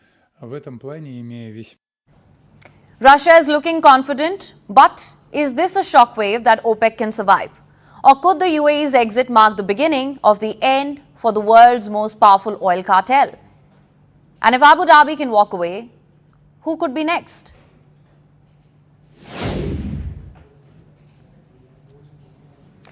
India and gold. It's a love story. From weddings to festivals to family heirlooms, gold has never just been metal in India. It has been an emotion. But now that relationship is changing. Because for the first time ever, Indians are buying more gold for investment than for jewelry. According to the World Gold Council, in the March quarter, investment demand for gold surged 52% to 82 metric tons. Jewelry demand, it dropped 66 tons. That is a 20% fall and a reversal of decades of tradition. In simple terms, Indians are no longer just wearing gold, they are betting on it. Now, when we say gold investment, what does that mean? It's not necklaces or bangles, it's gold bought purely to grow wealth. There are three main forms: gold bars and coins, which is physical gold, but not decorative, pardon me. Then there is digital gold, small app-based purchases that you can make anytime, and gold ETFs, which is paper gold, traded like stocks. A gold ETF or exchange traded fund is like buying gold without actually holding it. You invest through the stock market and the fund tracks gold prices, so no locker, no making charges, no fear of theft. And Indians are loving it. Inflows into gold ETFs jumped a massive 186% this quarter. Why? Because the stock market hasn't been very exciting lately, mainly due to tensions in West Asia. Returns have been muted, volatility is high, so investors are moving to something safer, gold. And why is the shift from jewelry to investments happening? I'll give you 3 reasons for it. 1, if you invest, you benefit from a higher purity of gold. You see, the precious metal has different purity levels, starting from 10 carats to 24. Investment in gold is usually 24 carat, that's the highest purity, whereas jewelry generally carries slightly less purity, of 22 carat, perhaps lower. 2, when you buy gold jewelry, you don't just pay for the metal. You also pay an extra cost. It is called the making charge. This is the fee jewelers charge for designing and crafting jewelry. In India, it can range from 5% to 25% of the gold's value. So think about it. You're already paying a premium for gold, and then you add another 20% just to shape it. That's a deal many are now questioning. And finally, you get higher returns for your gold investments. You see, when selling jewelry, you lose the money paid for the making charges, and deductions are often made for impurity, stone weight, or the design, causing maybe a 10 to 15% loss in value. Conversely, gold bars and coins retain most of their value and are sold closer to the market rate. Gold has become expensive, very expensive indeed. Spot gold, which measures the current real-time market value, is currently trading at around $4,500 an ounce. Overall, the index has risen by 37% in the past year. Domestic gold prices have also nearly doubled since early 2025. So consumers are adjusting due to increasing gold prices. They're buying lighter jewelry, lower purity gold, studded designs instead of pure gold. Some are even exchanging old jewelry or taking gold loans. It shows that gold is no longer just cultural, it's becoming strategic. Take Akshaya Tritiya, one of India's biggest gold buying festivals. This year, the demand was muted because prices are simply too high. So even tradition is negotiating with affordability. For decades, jewelry dominated gold demand. Now investment is taking over. Reports suggest up to 40% of Indians could soon be buying gold primarily for investment. And this shift is expected to continue into 2026. India's relationship with gold is evolving. Indians are no longer just adorning gold. We are deploying it. The bangle has now become a balance sheet.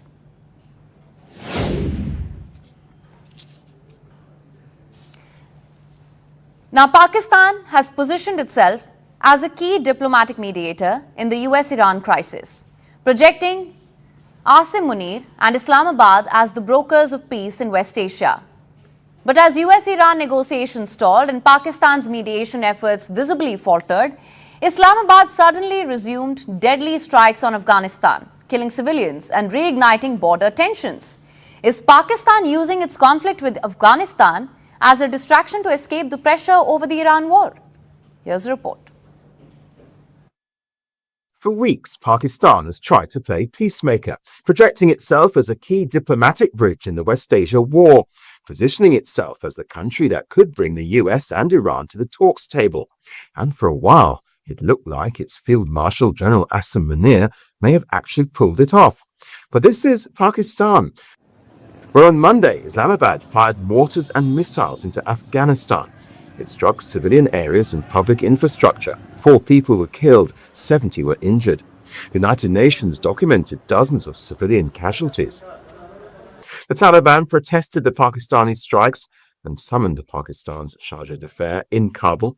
Needless to say, the fresh attacks have strained the fragile ceasefire between the two neighbors. But the timing of the attack, which came without any obvious trigger, has raised serious questions. Is General Munir playing a double game? Is Pakistan using its conflict with Afghanistan to wriggle out of its mediator's role? It would certainly be convenient, because Pakistan is struggling to sustain the mediation effort or keep up the facade of peacemaker.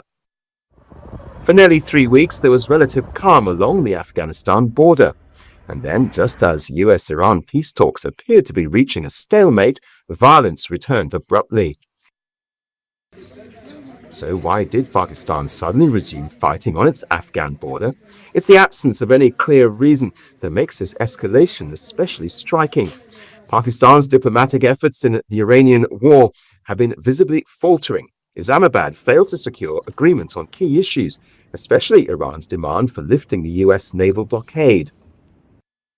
A planned second round of talks in Islamabad collapsed at the last moment, exposing the limits of Pakistan's influence, and with rhetoric intensifying again, including Trump's warning that bombs will go off if no deal is reached. The prospect of renewed war has grown, and that is dangerous for Pakistan, because if the war resumes, it could once again drag in the Gulf states, including Saudi Arabia.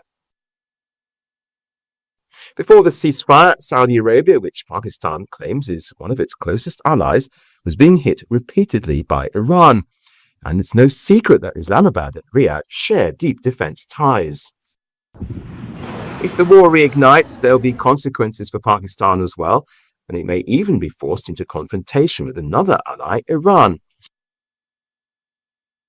So has the US-Iran deadlock led Pakistan to reignite hostilities with Afghanistan?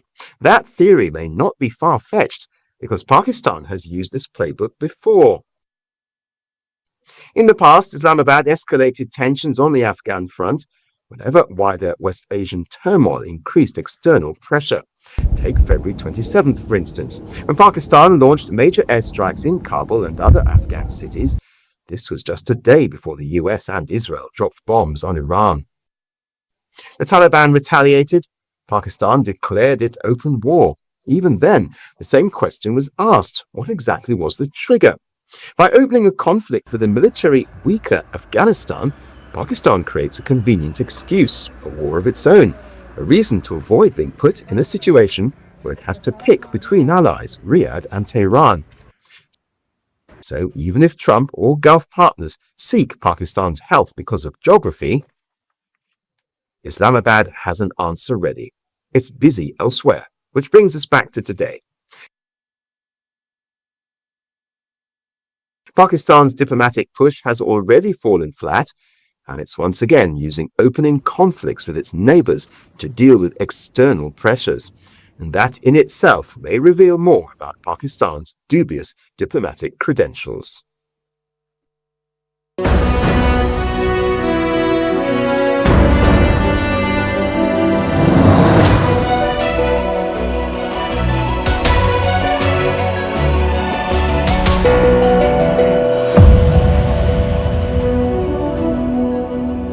Now PMK is a case 30 seats only.